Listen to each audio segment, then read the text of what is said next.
ശ്രദ്ധിക്കണേ. കാര്യം ഇതെല്ലാം ഗ്ലാസ് ഇട്ടിരിക്കുന്നതിൻ്റെ കാരണം നമ്മളെ ഈ പുറത്തുള്ളവരെ കൂടി ഇതിൻ്റെ ഭാഗമാക്കുന്നതിന് വേണ്ടിയാണ്. അപ്പോൾ നിങ്ങൾ പുറത്തുള്ളവർക്കെതിരെ നിങ്ങൾ എഴുന്നേറ്റ് നിന്നാൽ മതിൽ കിട്ടിയ പോലെ ഇരിക്കുമോ? ഇത് മനഃപൂർവ്വമാണ് ഇത് ഗ്ലാസ് ആക്കിയത്. കാരണം ഇവിടെ ശുശ്രൂഷ നടക്കുമ്പോൾ ഇതിൻ്റെ രണ്ടിരട്ടി ആൾക്കാർ പുറത്തുണ്ടാകും. അവർക്ക് ഇന്നിപ്പോൾ അവരവിടെ ഇവിടെയൊക്കെ ഇരിക്കുന്നുണ്ടെങ്കിൽ നാളെ നമുക്ക് അവർ നല്ല കസേരയൊക്കെ ഇട്ട് കൊടുത്ത് അവരെ ഭംഗിയായിട്ട് ഇരുത്തും. അവരെ കൂടി ഉദ്ദേശിച്ചിട്ടാണ് നമ്മൾ ഗ്ലാസ് ആക്കിയിരിക്കുന്നത്. കാര്യം അവർ പുറത്തുനിന്ന് അകത്തേക്ക് നോക്കിയ ഈശോനെ കാണണം. ശ്രദ്ധിക്കട്ടെ. ഹല്ലേലൂയ, ഹല്ലേലൂയ, ഹല്ലേലൂയ, ഹല്ലേലൂയ, ഹല്ലേലൂയ. മഹത്വം, മഹത്വം, ആരാധന, ആരാധന. ഹല്ലേലൂയ, ഹല്ലേലൂയ, ഹല്ലേലൂയ. ദൈവപിതാവേ നന്ദി, ദൈവപിതാവേ മഹത്വം, ദൈവപിതാവേ ആരാധന. ഹല്ലേലൂയ, ഹല്ലേലൂയ, ഹല്ലേലൂയ. മഹത്വം, മഹത്വം, ആരാധന, ആരാധന. ഹല്ലേലൂയ, ഹല്ലേലൂയ, ഹല്ലേലൂയ, ഹല്ലേലൂയ, ഹല്ലേലൂയ. മഹത്വം, മഹത്വം, ആരാധന, ആരാധന. ഹല്ലേലൂയ. അങ്ങേക്കൊരായിരം സ്തോത്രമേകാം. ഓ ദിവ്യകാരുണ്യ സ്നേഹമേ, അങ്ങേക്കൊരായിരം സ്തോത്രമേകാം. പരിശുദ്ധ പരമദിവ്യകാരുണ്യത്തിന് എന്നേരവും ആരാധനയും സ്തുതിയും പുകഴ്ചയും ഉണ്ടായിരിക്കട്ടെ. പരിശുദ്ധ പരമദിവ്യകാരുണ്യത്തിന് എന്നേരവും ആരാധനയും സ്തുതിയും പുകഴ്ചയും ഉണ്ടായിരിക്കട്ടെ. പ്രത്യക്ഷീകരണത്തിൻ്റെ ഈ ആരാധന നമ്മൾ അപ്പ് ചെയ്യുന്നത് അടുത്ത ചൊവ്വാഴ്ചയായിരിക്കും. അതുകൊണ്ട് തന്നെ ചൊവ്വാഴ്ചയിൽ 2 ലക്ഷത്തോളം പേര് ഈ ധ്യാനം ഓൺലൈനിൽ കൂടും. അവർക്ക് കൂടിയുള്ള സന്ദേശമാണ് ഇപ്പോൾ കൈമാറുന്നത്.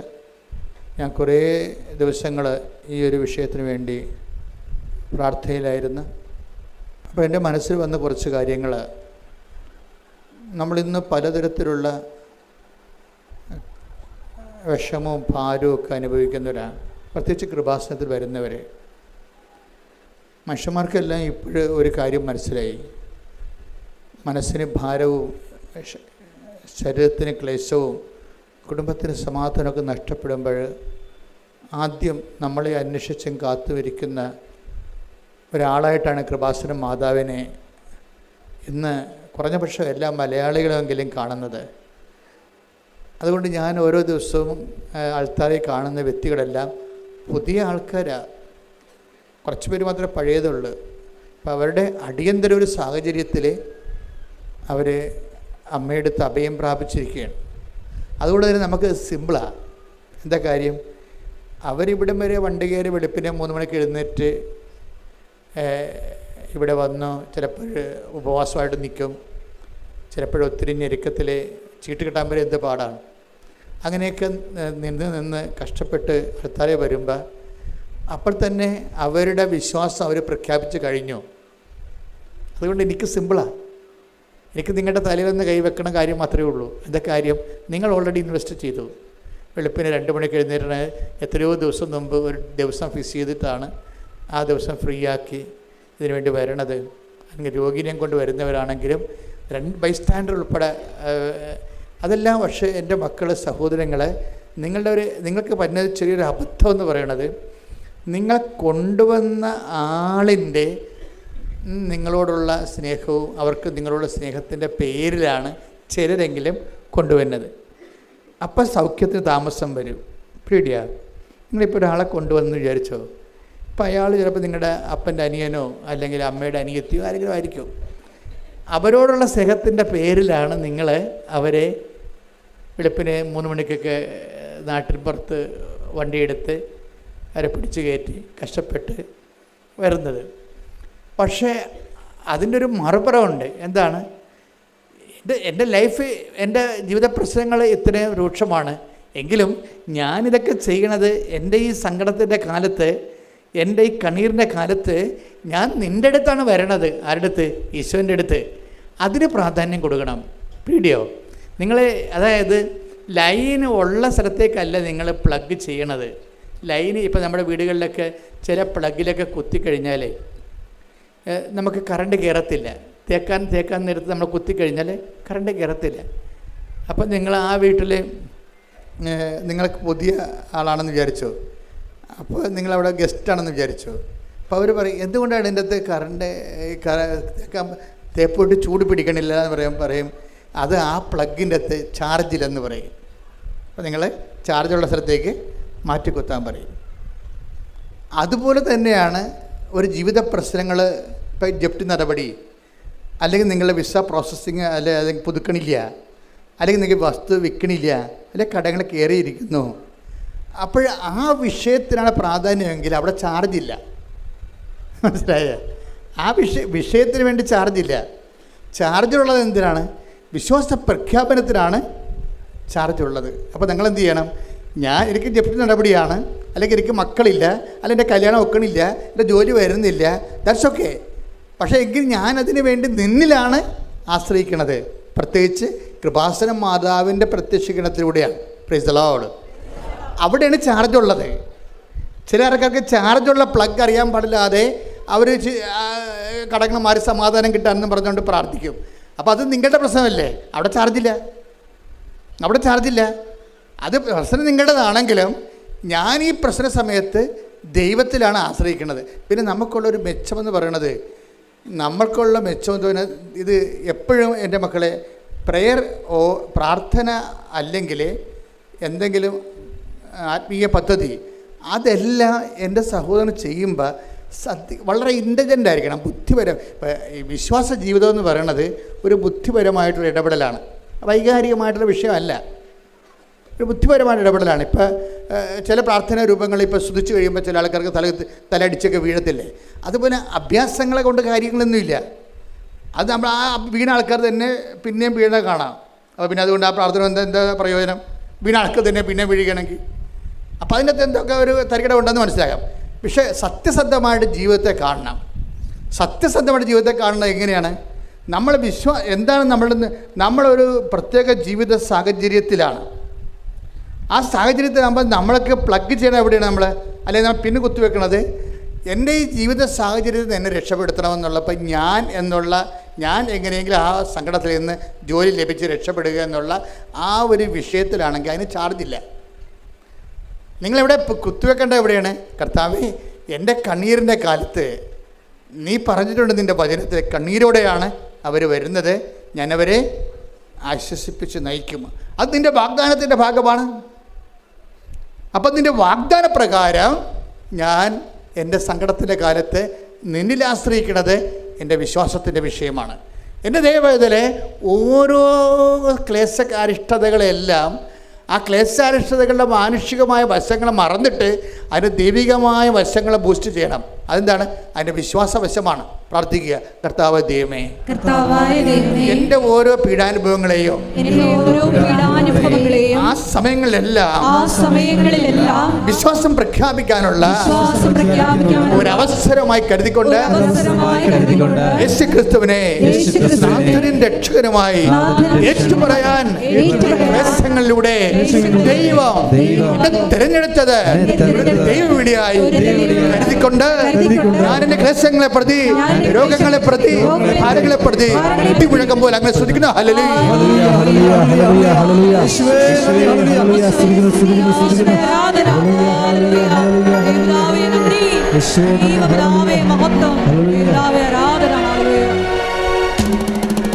കൈകളടിച്ചുകൊണ്ട് ഒരു സന്തോഷത്തോടെ യേശു കർത്താവാണെന്നും യേശു ദൈവമാണെന്നും ഞാൻ വിശ്വസിക്കുന്നു, ഞാൻ പ്രഖ്യാപിക്കുന്നു. യേശു കർത്താവാണെന്നും യേശു ദൈവമാണെന്നും ഞാൻ വിശ്വസിക്കുന്നു, ഞാൻ പ്രഖ്യാപിക്കുന്നു. യേശുവേ രക്ഷക, കർത്താവേ നാഥനേ, യേശുവേ രക്ഷക, കർത്താവേ നാഥനേ. പരിശുദ്ധ പരമദിവ്യകാരുണ്യത്തിന് ഫസ്റ്റ് പോയിന്റ് എന്താണ്? ചാർജ് ഉള്ള പ്ലഗിലാണ് പിന്നെ കുത്തേണ്ടത്. ചാർജ് ഉള്ളത് എവിടെയാണ്? വിശ്വാസ പ്രഖ്യാപനത്തിലാണ് ചാർജ് ഉള്ളത്. നിങ്ങളുടെ ക്ലേശങ്ങളെ വിശ്വാസ പ്രഖ്യാപനത്തിനുള്ള ഒരവസരമായി നിങ്ങൾ തിരിച്ചറിയണം. ഓക്കെ അല്ലേ? ക്ലിയർ അല്ലേ? സെക്കൻഡ് പോയിൻ്റ്, കൃപാസനത്തിൽ വരുമ്പോൾ ഉണ്ടാകുന്ന അഡീഷണൽ ബെനിഫിറ്റ്സ് എന്താണെന്നറിയാമോ? അഡീഷണൽ ബെനിഫിറ്റ്സ് ഇപ്പോൾ എല്ലാ കമ്പനികളും ഓരോ പ്രോഡക്റ്റ് വെക്കുമ്പോഴൊക്കെ അവർ പറയത്തില്ല അഡീഷണൽ ബെനിഫിറ്റ്സ്. കൃപാസനത്തിലുള്ള അഡീഷണൽ ബെനിഫിറ്റ്സ് എന്താണ്? ഇത് മാതാവിൻ്റെ പ്രത്യക്ഷീകരണത്തിൻ്റെ അടിസ്ഥാനത്തിലാണ് ഇതിൻ്റെ ആധ്യാത്മിക ജീവിതം ദൈവം ക്രമീകരിച്ചിരിക്കുന്നത്. മാതാവിൻ്റെ പ്രത്യക്ഷീകരണം എന്ന് പറയുമ്പോൾ നമ്മുടെ ആവശ്യമല്ല. നമ്മൾ മെമ്മോറാണ്ടം കൊടുത്തിട്ടാണ് മാതാവ് പ്രത്യക്ഷപ്പെട്ടത് അല്ല. നമ്മൾ ഉപവാസം അനുഷ്ഠിച്ചിട്ടും അല്ല. നമ്മൾ ദൈവത്തിൻ്റെ ജോലി ചെയ്തപ്പോൾ, അത് വൃത്തിയും മേനയുമായിട്ട് ഭംഗിയായിട്ട് ചെയ്തപ്പോൾ, അതിനകത്ത് വ്യക്തിപരമായ വലിയ കഴമ്പൊന്നുമില്ല ദൈവത്തിന് മനസ്സിലായപ്പോൾ, ദൈവത്തിനെ പറ്റിയ ആളാണെന്ന് മനസ്സിലായപ്പോൾ ദൈവം തിരഞ്ഞെടുത്ത ഒരു തിരഞ്ഞെടുപ്പാണത്. എന്തിനാണ്? ലോകത്തിലെ വലിയ സന്ദേശങ്ങൾ കൈമാറാൻ വേണ്ടി ദൈവം ഒരു കുഞ്ഞു ധ്യാനകേന്ദ്രത്തെ തിരഞ്ഞെടുത്തതാണ്. സമയഘടികാരം നെഞ്ചിൽ ചാർത്തി അന്ത്യകാലത്തിൻ്റെ വർണ്ണാഫയിൽ ദുരന്തമുണ്ടാകാൻ പോണ് പ്രാർത്ഥിക്കണം. അതേ ഉള്ളൂ. ഒരു 10-30 സെക്കൻഡ് ആണ് ആ പ്രത്യക്ഷീകരണം ഉള്ളത്. 10-30 സെക്കൻഡ്. ഈ 10-30 സെക്കൻഡ് ഈ പ്രത്യക്ഷീകരണം വരുമ്പോൾ മാതാവിൻ്റെ ഈ സിൽവർ ഗ്രേയിലുള്ള കളർ മാത്രം മതി നമുക്ക് ഒരു ജന്മം ധ്യാനിക്കാൻ വേണ്ടി. എന്താ കാര്യം? ഇത് യുദ്ധത്തിൻ്റെ കളറാണ് അല്ലേ? അതായത് ഇത് ഭൗമതാപത്തിൻ്റെ കളറാണ്, ഇത് മഞ്ഞുരുക്കത്തിൻ്റെ കളറാണ്, ഇത് പ്രളയത്തിൻ്റെ കളറാണ്, ഇത് അന്ത്യകാലത്തിൻ്റെ കളറാണ്. സമയമെന്നാണ് അമ്മ പറയണത്. പിന്നീട് സമയം. ഇതാരാ പഠിക്കേണ്ടത്? ഞാനിങ്ങനെ കലവരുന്നുണ്ട് നിങ്ങൾ പറഞ്ഞ പോലെ കാര്യമുണ്ടോ? ഇത് സാർവത്രിക സഭ ഈ വിഷയം പഠിക്കണം. പഠിച്ചതിന് ശേഷം എന്താണ് ലോകത്തോട് ഇങ്ങനെ ദൈവം ഒരു വെളിപാട് നൽകിയിട്ടുണ്ട്. ആ സന്ദേശം അനുസരിച്ചുകൊണ്ട് ജനത്തെ ഒരുക്കാനുള്ള ബാധ്യത ഭൂമിയിൽ ആർക്കാണ്? തിരുസഭയ്ക്കാണ് എൻ്റെ ബാധ്യത. കാര്യം ഇന്ന് വരെയുള്ള എല്ലാ സന്ദേശങ്ങളും ദൂതുകളും ലോകത്തിന് കൈമാറിയിരിക്കുന്ന തിരുസഭയാണ്. കാര്യം ദൈവം അന്ന് സ്ഥാപനകാലം മുതൽ ദൈവം അതിനുവേണ്ടി സ്ഥാപിച്ച ലക്ഷ്യം അത് തന്നെയാണ്. തിരുസഭയുടെ 2 ലക്ഷ്യങ്ങൾ ഞാൻ മനസ്സിലാക്കുന്നത്: ഒന്ന്, ദൈവരഹസ്യങ്ങളുടെ സൂക്ഷിപ്പാണ്. കളങ്കമില്ലാതെ കറയില്ലാതെ ദൈവരഹസ്യങ്ങളെ സൂക്ഷിക്കുക, ദൈവം വെളിപ്പെടുത്തി കൊടുത്തിട്ടുള്ള രഹസ്യങ്ങളെ. രണ്ടാമത്, അതാത് കാലത്ത് ദൈവം വെളിപ്പെടുത്തുന്ന രഹസ്യങ്ങളെ കാലത്തിൻ്റെ ചുവരെഴുത്ത് പോലെ വായിച്ച് വ്യാഖ്യാനിച്ച് ജനതയെ ദൈവത്തിൻ്റെ ഇഷ്ടത്തിലേക്ക് നയിക്കുക. അതിനുള്ള കഴിവ് സഭയ്ക്ക് ഉണ്ടാകട്ടെ എന്ന് പ്രാർത്ഥിച്ചുകൊണ്ട് സ്തുതിക്കട്ടെ. ഹല്ലേലൂയ.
രണ്ടാമത്തെ പോയിന്റ് അച്ഛൻ പറഞ്ഞത് എന്താണ്? മരിയൻ അമ്മമാതാവിൻ്റെ ഈ പ്രത്യക്ഷീകരണം നമ്മുടെ വിഷയത്തെക്കാൾ ഒരു ദൈവത്തിൻ്റെ വിഷയമാണ്. ഈ സന്ദേശം കൈമാറേണ്ടതും സന്ദേശം അനുസരിച്ചുകൊണ്ട് ജീവിതം ക്രമീകരിച്ച സന്ദേശത്തിൻ്റെ യോഗ്യമായ ഒരു സന്ദേശ പങ്കാളിയായി ഉടമ്പടി ജീവിതം നമ്മളെ ശരിക്കും പരുവപ്പെടുത്തുന്നുണ്ട്. ഞാൻ ഇപ്പോഴേ എൻ്റെ പ്രാർത്ഥനകളുടെ ഇപ്പം നിങ്ങളെ കാണുമ്പോഴൊക്കെ ഞാൻ പ്രാർത്ഥിക്കുമ്പോൾ, പണ്ട് എൻ്റെ അടുത്ത് വന്നിട്ടുള്ള ആൾക്കാരുടെ അടുത്ത് പ്രാർത്ഥിക്കുമ്പോൾ അവിടെ തലയിലൊക്കെ കൈവച്ച് കഴിഞ്ഞാൽ ഞാൻ 10 മിനിറ്റൊക്കെ പ്രാർത്ഥിക്കുമായിരുന്നു. ഇപ്പോൾ ഒരു 5 സെക്കൻഡേ പ്രാർത്ഥിക്കത്തുള്ളൂ. എന്താ വ്യത്യാസം? ആ ഒരു വ്യത്യാസമുണ്ട്. കാര്യം ഞാൻ കഴിഞ്ഞ ഇപ്പോൾ അച്ഛനായിട്ട് 20-30-40 കൊല്ലമായി. അപ്പോൾ കഴിഞ്ഞ കാലങ്ങളിൽ എത്രയോ, ഞാൻ 87 മുതൽ ജനങ്ങളിങ്ങനെ പ്രാർത്ഥിക്കാൻ വന്നതാണ്. അന്നൊക്കെ ജനങ്ങളുടെ തലക്കൈ വെക്കുമ്പോൾ ഞാൻ പറഞ്ഞുകൊണ്ടിരുന്നത് കുറേ കാര്യങ്ങൾ പറയും. കർത്താവിൻ്റെ പീഡാനുഭവവും കുരിശുമരണവും എല്ലാം പറയും. അതിൻ്റെ അടിസ്ഥാനം പറയും, എല്ലാം പറയും. പ്രാർത്ഥനയുടെ അടിസ്ഥാനങ്ങളെല്ലാം വെളിവാക്കിയിട്ടാണ് പിന്നീട് ആ ജനങ്ങളുടെ രോഗങ്ങളുടെ എല്ലാം വിശദാംശങ്ങൾ പറയും. ജനങ്ങളുടെ രോഗങ്ങളുടെ ഇപ്പോൾ രോഗങ്ങളുടെ വിശദാംശങ്ങളൊന്നും പറയത്തില്ല. എന്താ കാര്യം? ഒരു കാര്യം പറയും, എന്താണ്? മാതാവിൻ്റെ പ്രത്യക്ഷീകരണത്തിൻ്റെ സാക്ഷിയായി എന്നെ ഉയർത്തണമേ, ചാപ്റ്റർ ഈസ് ക്ലോസ്ഡ്. ആ വ്യത്യാസം വരുന്നുണ്ട്. അത് നിസ്സാര വ്യത്യാസമല്ല. എനിക്കിപ്പോൾ മനസ്സിലായെന്ന് വെച്ച് കഴിഞ്ഞാൽ വാരിക്കെട്ടി പ്രാർത്ഥിക്കേണ്ട കാര്യമില്ല. എന്താ പ്രാർത്ഥിക്കേണ്ടത്?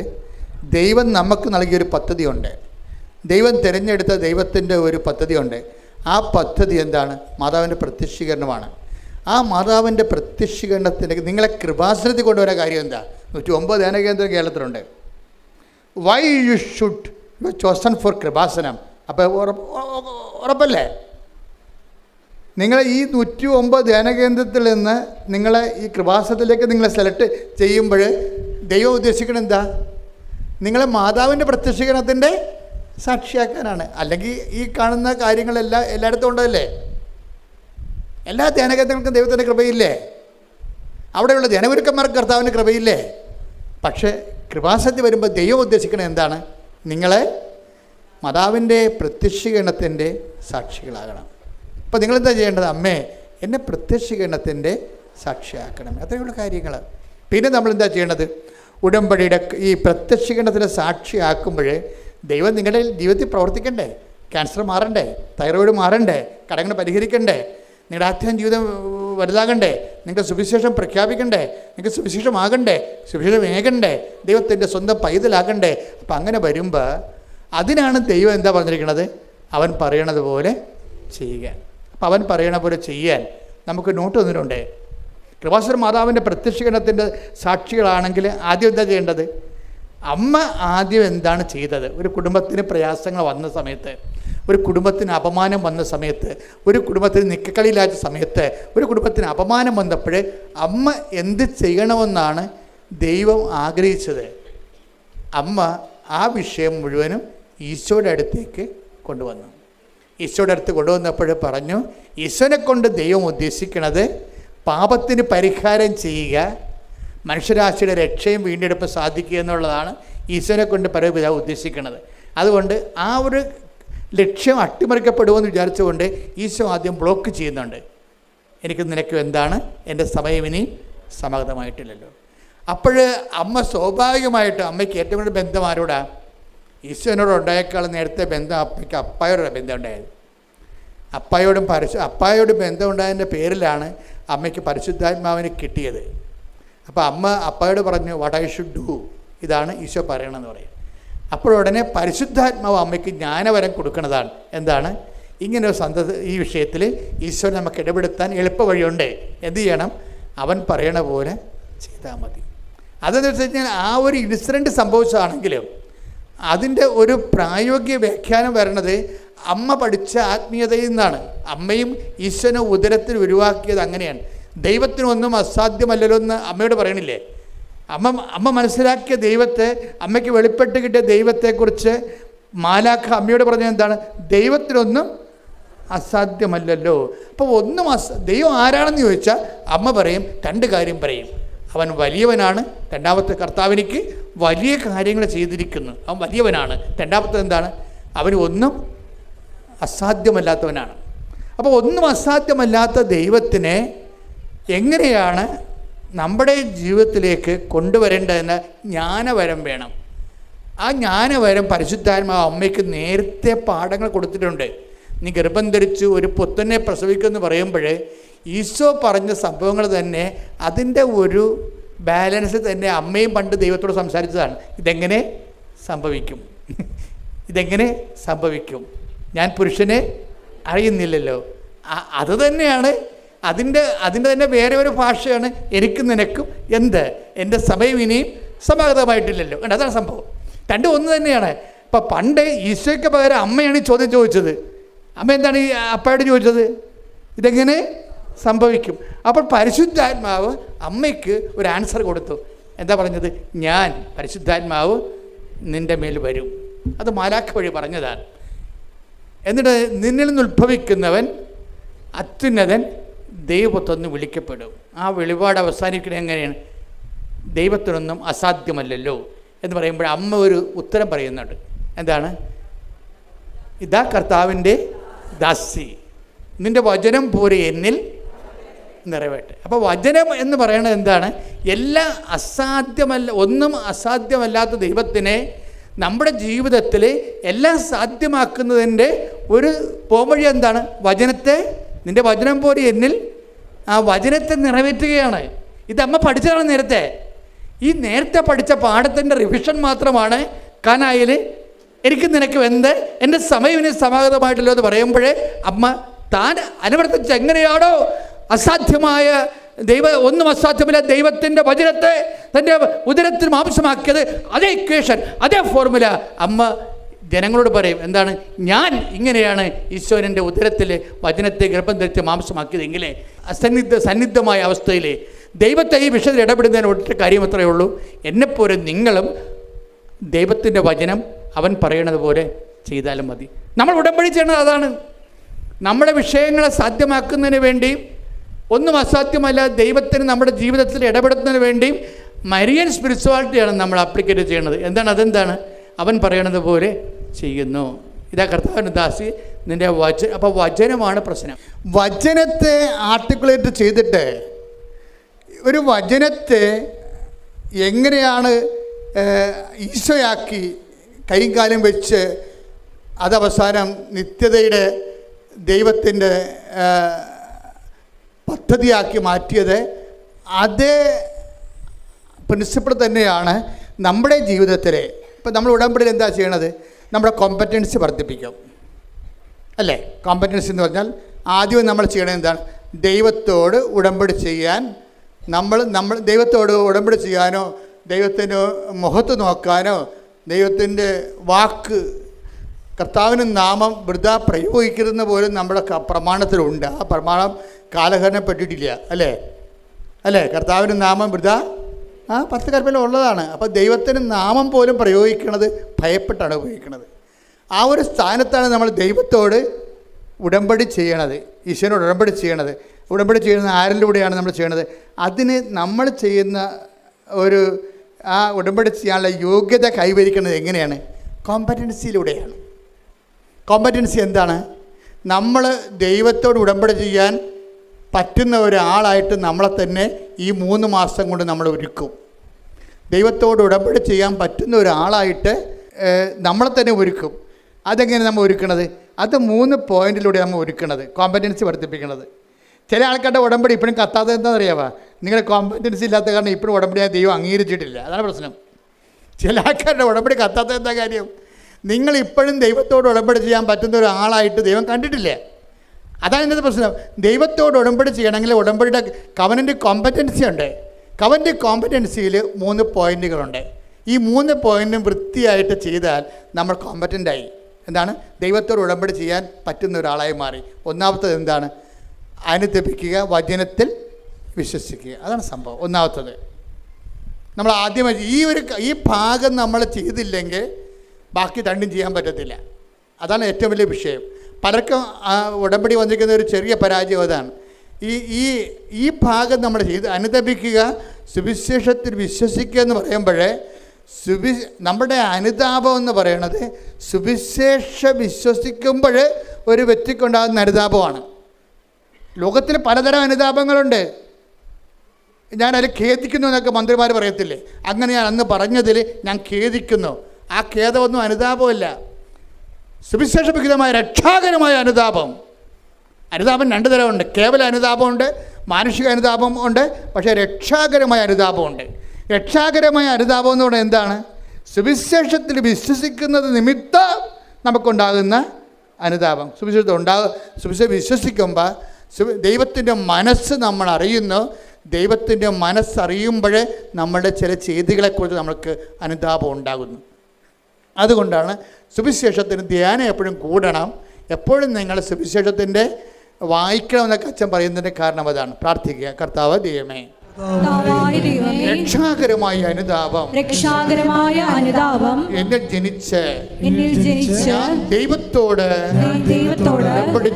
ഉടമ്പടി ചെയ്യുവാൻ യോഗ്യതയുള്ള വ്യക്തിയായി മാറുന്നതിനായി കർത്താവേ, സുവിശേഷ വിഹിതമായ അനുതാപത്താൽ എന്നെ അഭിഷേകം ചെയ്യണം.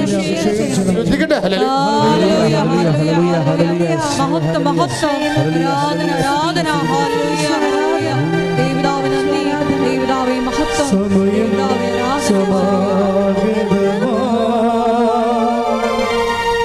സകലരും അനുദപിക്കാം, സർവം സമർപ്പിക്കുവാൻ സകലരും അണഞ്ഞിടുവിൻ. അനുതാപിയെ ചേർത്തണയ്ക്കാം, അനുഗമിക്കാം, ഒരുക്കിയിടുവാൻ ആത്മാവിനാൽ നിറച്ചിടുവാൻ ആഗതനായവൻ വിളിച്ചിരുന്നു, ആഗതനായവൻ വിളിച്ചിരുന്നു. പരമദിവ്യകാരുണ്യത്തിന് ആരാധനയും സ്തുതിയും പുകഴ്ചയും ഉണ്ടായിരിക്കട്ടെ. കവനന്റെ കോമ്പറ്റൻസി എന്ന് പറഞ്ഞാൽ ഉടമ്പടി ദൈവത്തോട് ചെയ്യാനുള്ള യോഗ്യത. ഒന്നാമത്തെ പോയിന്റ് കഴിഞ്ഞല്ലേ. ഇനി രണ്ടാമത്തെ പോയിന്റ് ഉണ്ട്. ആദ്യത്തെ പോയിന്റ് എന്താണ്? അനുദപിക്കുക, വിശ്വസിക്കുക. ഇനി നമ്മളെ യോഗ്യമാക്കുന്ന ഒരു ഉത്തമ ഉടമ്പടി പങ്കാളിയായി മാറ്റുന്ന രണ്ടാമത്തെ പോയിന്റ് എന്താണെന്ന് അറിയാവോ? അവൻ പറയണത് പോലെ ചെയ്യുക. അതതിൻ്റെ മർമ്മം എന്ന് പറഞ്ഞാൽ അവൻ പറയണ പോലെ ചെയ്യുക. നമ്മൾ അതിൻ്റെ പേരിലാണ് ഞാൻ രോഗിയായിരുന്നു, നിങ്ങളെന്നെ സന്ദർശിച്ചു. കരുണയുള്ളവർ ഭാഗ്യവാന്മാർ, അവരുടെ മേൽ കാരുണ്യമുണ്ടാകും. അപ്പോൾ അങ്ങനെ ദൈവത്തിൻ്റെ കരുണയും അതുപോലെ തന്നെ ദൈവത്തിൻ്റെ വചനങ്ങളും, ഞാൻ പരദേശിയായിരുന്നു, നിങ്ങളെ സന്ദർശിച്ചു. ഞാൻ കാരാഗൃഹത്തിലായിരുന്നു, നിങ്ങളെന്നെ സന്ദർശിച്ചു. ഞാൻ രോഗിയായിരുന്നു, നിങ്ങളെന്നെ സന്ദർശിച്ചു. അപ്പോൾ എല്ലാ തരത്തിലുള്ള മനുഷ്യോപകാര പ്രവർത്തനങ്ങളെന്ന് ഇന്ന് നമുക്ക് പറയാൻ പറ്റത്തില്ല. ഇപ്പം നമ്മൾ ഈ മരങ്ങളെല്ലാം നമ്മൾ ഈ കെട്ടിടം എന്താണ് ഇവിടെ വന്നിരിക്കണത്? ഈ കെട്ടിടം എന്താ ഇവിടെ? ഈ കെട്ടിടം കല്ലിട്ടത് അവിടെയാണ്. അപ്പം ഞങ്ങൾ കെട്ടിടം പണിയാൻ വേണ്ടി വന്നപ്പോൾ അവിടെ 2 മരം നിൽക്കുന്നുണ്ടായിരുന്നു. അപ്പോൾ ഞാൻ പറഞ്ഞു മരം വെട്ടാൻ പറ്റത്തില്ലെന്ന് പറഞ്ഞു. അപ്പോൾ മരമില്ലാത്ത സ്ഥലത്തേക്ക് കെട്ടിടം മാറ്റിയതിനെ കണ്ടത്. 2 മരത്തിന് വേണ്ടിയാണ്. അല്ലെങ്കിൽ റോഡിൽ നിന്ന് നോക്കുമ്പോൾ ഭംഗിയായിട്ട് ഈ കെട്ടിടം കാണാൻ പറ്റും. ഇപ്പോൾ നമ്മൾ ഭംഗിയായിട്ട് ആൾക്കാരെ കാണിക്കുകയല്ല പ്രശ്നം. ഇവിടെ ജീവജാലങ്ങൾ ഒരുമിച്ച് നമ്മൾ ജീവിക്കുമ്പോൾ നമ്മൾ പങ്കെടുക്കുന്ന ഒരു പൊതുപ്രകൃതിയുണ്ട്. അതിനകത്ത് വെള്ളമുണ്ട്, വായുവുണ്ട്, മരങ്ങളുണ്ട്. ഈ മുളയുടെ 2 കഷ്ണങ്ങൾ വെട്ടിയതിന് ഞാൻ ഇവിടെ വന്ന് കോൺട്രാക്ടറുമായിട്ട് ഒരു ദിവസം മുഴുവൻ പ്രശ്നം ഉണ്ടാക്കി. എന്നിട്ടും അവരത് വെട്ടി. കാര്യം അതിൻ്റെ അകത്ത് മുള കാറ്റത്ത് ആടിക്കൊണ്ട് നമ്മുടെ പല അലുമിനിയം ഷീറ്റുകളെ തെറിപ്പിച്ച് കളഞ്ഞു. പക്ഷേ ഇത് പ്രകൃതിയെ സംരക്ഷിക്കുക എന്നുള്ളതും നമ്മുടെ സുവിശേഷ വിഹിതമായ ഒരു സാക്ഷ്യമാണത്. കാര്യം നമുക്ക് വെറുതെ ഇങ്ങനെ സർവൈവ് ചെയ്യാൻ പറ്റത്തില്ല. ഞാനൊരു ഗൾഫ് രാജ്യങ്ങളിൽ സുവിശേഷ വേലയ്ക്ക് പോയപ്പോൾ ഞാൻ ഒരു 10-100 കിലോമീറ്റർ ഈ എണ്ണപ്പാടത്തിലൂടെ പോയി. അപ്പം ഞാനവിടെ ദൈവമേ, കേരളം എന്ത് മനോഹരമാണെന്ന്. ഖത്തറിൽ ചെന്നപ്പോൾ അത് വേറൊരു രാജ്യമാണ്. ഖത്തറിൻ്റെ വിമാനത്താവളത്തിനകത്ത് അവർ വനം വെച്ച് പിടിപ്പിക്കുകയാണ്. വിമാനത്താവളത്തിനകത്ത് അതെന്ത് കോടികൾ മുടക്കിയാണ് ആ മരങ്ങൾ വെച്ച് പിടിപ്പിക്കുന്നത്. ഒരു പച്ചപ്പില്ലാത്തതിന് എന്തുമാത്രം വിഷമിക്കണമെന്നാണ്. അപ്പം നമുക്ക് ഉള്ള സാഹചര്യങ്ങളെ ഉപയോഗിക്കുന്നത് ഈ മനുഷ്യൻ മാനസാന്തരപ്പെടുന്ന മാത്രമല്ല, മാനസാന്തരത്തിൻ്റെ ഒരു ഇക്കോളജിയുമായിട്ട് കുറേ ബന്ധമുള്ള കാര്യങ്ങളാണ്. പക്ഷേ എല്ലാ ജീവജാലങ്ങളും വളരാനും പുലരാനും അനുവദിക്കുന്നു. നമുക്ക് ദോഷം ഉണ്ടാകുന്ന ജീവജാലങ്ങളെക്കുറിച്ചല്ല. ഇപ്പോൾ പാമ്പിനൊക്കെ പറഞ്ഞ് വീട്ടിൽ കെട്ടി വെക്കുന്ന കഴിഞ്ഞാൽ ചിലപ്പോൾ അത് കൊത്തി ചത്തുപോകും നമ്മൾ. അതിനൊക്കെ നമുക്ക് കർത്താവ് പറഞ്ഞിട്ടുണ്ട്, നിങ്ങളെ വിവേകമുള്ളവരായിരിക്കണമെന്ന്, സർപ്പങ്ങളെപ്പോലെ വിവേകമുള്ളവരായിരിക്കണമെന്ന്. വിവേകം കാണിക്കേണ്ടി വരും ആ കാര്യത്തിൽ. അപ്പോൾ പ്രകൃതി സ്നേഹം കാരണം വിവേകം പോകരുത്. അതൊരു പ്രാക്ടിക്കൽ പ്രൂഡൻസാണ് അതിൻ്റെ പശ്ചാത്തലം. അപ്പോൾ ഞാൻ പറഞ്ഞു വരുന്നതിൻ്റെ കാരണം, അവൻ പറയണത് പോലെ ചെയ്തു വരുമ്പോഴേ സ്വാഭാവികമായിട്ടും മനുഷ്യൻ മാത്രമല്ല അവിടെ ആ ചെയ്യത്തിലുള്ളത്, പ്രകൃതിയും പരിസരങ്ങളും എല്ലാം അതിൻ്റെ അകത്തുണ്ട്. നമുക്ക് സ്വത്തവും സമാധാനമായിട്ട് ജീവിക്കണമെങ്കിൽ പലപ്പോഴും വരുമ്പോൾ നമുക്ക് ഉണ്ടാകുന്നൊരു പ്രശ്നം എന്താണ്? ഇവിടുത്തെ എയർ ഇത്തിരി കട്ടിയാണ്. പക്ഷേ ഇടുക്കി ചെന്ന് കഴിഞ്ഞാൽ ഞങ്ങൾ ഞാൻ പറഞ്ഞ ഇടയ്ക്ക് ഞാൻ കാട്ടിൽ പോകും. എന്തിനാണെന്ന് അറിയാം? നല്ല ഫ്രഷ് ഓക്സിജൻ കിട്ടാൻ വേണ്ടിയാണ്. ഒരു ദിവസം മുഴുവനും കാട്ടിലൂടെ ഞാനും സണ്ണിയും കൂടി വെറുതെ സഞ്ചരിച്ച് അങ്ങോട്ടും ഇങ്ങോട്ടും വെറുതെ കാറിൻ്റെ ഡോറ് തുറന്നിട്ട്. എന്ന് വെച്ച് കഴിഞ്ഞാൽ അതൊരു ട്രീറ്റ്മെൻറ്റാണ് ശരിക്കും പറഞ്ഞാൽ. അത് നമ്മൾ ദൈവം തന്ന ഏറ്റവും വലിയ നിധിയാണ് ഈ പ്രാണവായു എന്ന്. പ്രാണവായുവിൻ്റെ സാഹചര്യങ്ങൾ നമ്മുടെ ജീവിതത്തിൻ്റെ പരിസരങ്ങൾക്ക് ചുറ്റും നമ്മൾ ജനിപ്പിക്കണം. ഇതുപോലെ ഓക്സിജൻ കൊടുക്കുന്ന പേരാലെ അത് മരിക്കാൻ പോയിട്ട് അതിനെ രാത്രി പൊക്കിയെടുത്ത് ചീഞ്ഞ ഭാഗം വെട്ടിയിട്ട് പിന്നെ സംരക്ഷിച്ച് വെച്ചിരിക്കുകയാണ്. അത് ഓക്സിജൻ കൊടുക്കുന്നതാണ്. എന്താ പ്രശ്നം വെച്ച് കഴിഞ്ഞാൽ നമ്മളുടെ ജീവിതത്തിൽ നമ്മുടെ പരിസരങ്ങളും എല്ലാവർക്കും സൗഹൃദമായിട്ട് വളർന്നു വരുന്നതിന് വേണ്ടി നമ്മളെടുക്കുന്ന നിലപാടുകളും സുവിശേഷത്തിൻ്റെ ഒരു സാക്ഷീകരണത്തിൻ്റെ ഭാഗമാണ് എല്ലാം. ഇപ്പോൾ ഒരു കാഴ്ചപ്പാടാണ് നമുക്ക് കർത്താവ് നൽകിയിരിക്കുന്നത്. അതെല്ലാം ഉടമ്പടിയുടെ പരിധി വരണതാണ്. അവൻ പറയണത് പോലെ ചെയ്യുക, പ്രാർത്ഥിക്കുക. കർത്താവായ ദൈവമേ, ദീനാനുകമ്പയോടുകൂടി മനുഷ്യനോട് പെരുമാറുമ്പോൾ തന്നെ സർവ്വജീവജാലങ്ങളോടും പ്രകൃതിയോടും ശുദ്ധമായ വെള്ളവും ശുദ്ധമായ വായുവും ഇവിടെ സംരക്ഷിക്കപ്പെടാൻ വേണ്ടി ദൈവമേ, അവൻ പറയണത് പോലെ ഞാൻ രോഗിയായിരുന്നു, നിങ്ങൾ എന്നെ സന്ദർശിച്ചു. പ്രകൃതിയും പരിസരവും രോഗാതുരമാകുമ്പോൾ മനുഷ്യരാശിക്ക് വേണ്ടി ദൈവത്തിന്റെ സൃഷ്ടിയെ സംരക്ഷിക്കാനുള്ള വിശേഷവിഹിതമായ പ്രതിബദ്ധതയാൽ എന്നെ അഭിഷേകം ചെയ്യണമേ.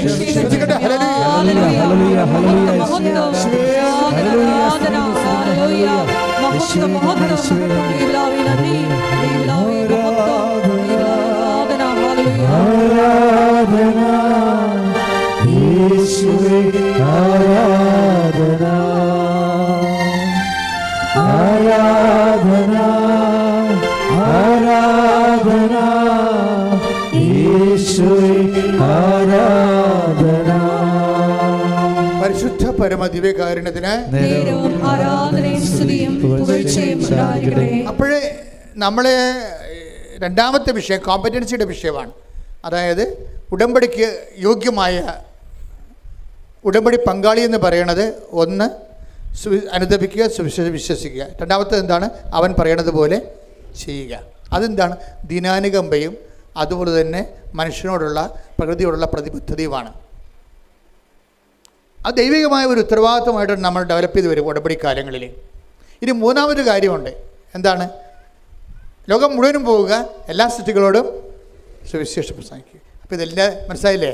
അതാണ് നമ്മൾ 28 പത്രം കൃപാസനത്തിനുള്ള വിവിധ ഭാഷകളിൽ. ഇനിയും നിങ്ങൾ പ്രാർത്ഥിക്കണം. കൃപാസനത്തിന് എല്ലാ തരത്തിലുള്ള ഭാഷകൾ. പപ്പുവ ഗിനിയിലെ കുറച്ച് ആൾക്കാർ ഇവിടെ താമസിക്കുന്നുണ്ട്. ഞാൻ ചില സമയത്ത് ഓർക്കും, അവിടെ നിന്ന് ആരെങ്കിലും വന്നിരുന്നെങ്കിൽ അവിടെ കുറച്ച് ആൾക്കാരേ ഉള്ളൂ, എങ്കിലും അവർക്ക് വേണ്ടി ഒരു പത്രം ഇറക്കാൻ വന്നു. അതിൻ്റെ കാര്യം കർത്താവിനെ അറിയാത്തവരെ അറിയിക്കണം. നിങ്ങളിപ്പോൾ കൃപാസനം മാതാവിനെ പ്രൊമോട്ട് ചെയ്യുമ്പോൾ മാതാവിനെ ഒരു കൊമേഴ്സ്യൽ ഐക്കനായിട്ടല്ല പ്രൊമോട്ട് ചെയ്യേണ്ടത്, മറിച്ച് ക്രിസ്തുവിലേക്ക് എത്തിച്ചേരാൻ പറ്റുന്ന ഒരു പാലമായിട്ട് വേണം നിങ്ങൾ പ്രൊമോട്ട് ചെയ്യാൻ. മനസ്സിലായില്ലേ? ഞങ്ങളൊക്കെ അങ്ങനെ പ്രൊമോട്ട് ചെയ്യണത്. മാതാവിനെ പ്രൊമോട്ട് ചെയ്യുന്നതിൻ്റെ ഉദ്ദേശം എന്താണ്? ക്രിസ്തുവിലേക്ക് മനുഷ്യരാശിക്ക് എളുപ്പത്തിൽ ചെല്ലാൻ പറ്റുന്ന ഒരു പാലമാണ് അമ്മ. എളുപ്പത്തിൽ ഷോർട്ട് കട്ടാണ്. മരിയൻ ആരാണെന്ന് വെച്ച് കഴിഞ്ഞാൽ ഷോർട്ട് കട്ട്. മരിയനെപ്പോലെ ഷോർട്ട് കട്ട് ആരുമില്ല. മരിയനെപ്പോലെ അത്ര ഏത് ആംഗിളിലും 365 ഡിഗ്രി ചെരിഞ്ഞ് പ്രവർത്തിക്കുന്ന ആളാണ്. 360 ഡിഗ്രി ഇടക്കും വലത്തും എല്ലാം ചെരിഞ്ഞ് പ്രവർത്തിക്കും. ഒരു യാതൊരു ഇൻഹിബിഷൻസും ഇല്ലാതെ, പരിമിതികളില്ലാതെ. അത് പരിമിതികളില്ലാതെ പ്രവർത്തിക്കുന്നത് കൊണ്ടാണ് പരിശുദ്ധ മറിയം തമ്പുരാൻ്റെ അമ്മയെ പാപികളാണെങ്കിലും ഞങ്ങൾക്ക് അമ്മ മാത്രമേ ഉള്ളൂ. മനസ്സിലായില്ലേ? ഞങ്ങൾ മാനസാന്തരപ്പെട്ട് വരാൻ സമയമെടുക്കും. കുടുംബത്തിൻ്റെ സാഹചര്യം അതാണ്. മാനസാന്തരപ്പെട്ടാലും അത് നടപ്പിൽ വരുത്തണമെങ്കിൽ ചിലപ്പോൾ കുറച്ചുകൂടി സമയമെടുക്കും. അതുകൊണ്ട് അക്കാലങ്ങളിലെല്ലാം എൻ്റെ അവസ്ഥ വളരെ പരിതാപം. എനിക്ക് അമ്മ മാത്രമേ ഉള്ളൂ. ആ പ്രാർത്ഥന എന്ന് പറയുന്നത് ഞാൻ ചില സമയത്ത് ഓർക്കുകയും, ഒരു മനുഷ്യൻ്റെ ഏറ്റവും വലിയ ദൈവാനുഗ്രഹം എന്ന് പറയുന്നത് ഒരു കാത്തലിക് ഫാമിലിയിൽ ജനിക്കാൻ കഴിയുന്നതാണ്. അപ്പോൾ നിങ്ങൾ ഓർക്കും, ഞങ്ങൾ CSIക്കാരാണല്ലോ, ഞങ്ങൾ ഓർത്തഡോക്സുകാരാണെങ്കിൽ അച്ഛൻ ഞങ്ങളെ ഒഴിവാക്കിയ. അങ്ങനെ ഒഴിവാക്കിയല്ല. അതായത് അമ്മയോട് നിങ്ങൾക്കിപ്പോൾ ഓർത്തഡോക്സുകാർക്കും പ്രത്യേകിച്ച് അതുപോലെ തന്നെ യാക്കോബീസ് അവർക്കെല്ലാം അമ്മയോട് നല്ല ബന്ധമുള്ള ആൾക്കാരാണ്. നമ്മളുടെ ബന്ധമെന്ന് പറയണത് ഈ വളരെ ഇമോഷണലായിട്ടുള്ള ഒരു അമീക്കബിളായിട്ടുള്ള ബന്ധമാണ്. ഈ ബന്ധത്തെ നമ്മൾ ഉപയോഗിക്കുന്നത് യേശുക്രിസ്തുവിൽ വളരാൻ വേണ്ടിയാണ്. നിങ്ങളോർക്കും മാതാവിൻ്റെ പെരുന്നാൾ നടത്തുന്നു, മാതാവിനെ തൊട്ടുമുത്തുന്നു. ഇത് വിഗ്രഹാരാധനയല്ല. ബുദ്ധിബോധം ഇല്ലാത്തവൻ, ദൈവത്തെക്കുറിച്ച് അറിയാൻ പാടില്ലാത്തവൻ, അനുഭവത്തിൻ്റെ ആത്മീയ പാരമ്പര്യമില്ലാത്തവൻ, ഇന്നലെ മുളച്ച് ചില ആശയങ്ങളും കൊണ്ട് തല ചുവന്നുണ്ടാക്കുന്നവന് എന്തും പറയാം. പക്ഷേ നമ്മളെ സംബന്ധിച്ചിടത്തോളം നമ്മൾ സ്നേഹിക്കുകയും ആദരിക്കുകയും ചെയ്യുന്ന ദൈവത്തിനറിയാം നമ്മൾ എന്താണ് ചെയ്യണമെന്ന്. എന്താണ് ദൈവത്തിന് കൊടുക്കാനുള്ള സ്നേഹം. വ്യത്യസ്തമായ രീതികളിൽ നമ്മൾ ദൈവത്തോട് പ്രകടിപ്പിക്കുന്നതാണ്. വ്യത്യസ്തമായ രീതികളിൽ. അപ്പം അതിൻ്റെ പിന്നിലെല്ലാം ഉള്ളത് എന്താണ്? ദൈവത്തോടുള്ള വല്ലാത്ത സ്നേഹമാണ്.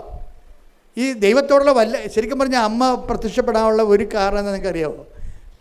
അതെന്ന് പറയുന്നത്, അതിൻ്റെ ഒരു കാരണം എന്ന് പറയുന്നത് ഞാൻ മനസ്സിലാക്കുന്നത്, ഞാനിപ്പോൾ ഇതിനെ 2 പ്രത്യക്ഷീകരണം നടന്നിട്ടുണ്ട്.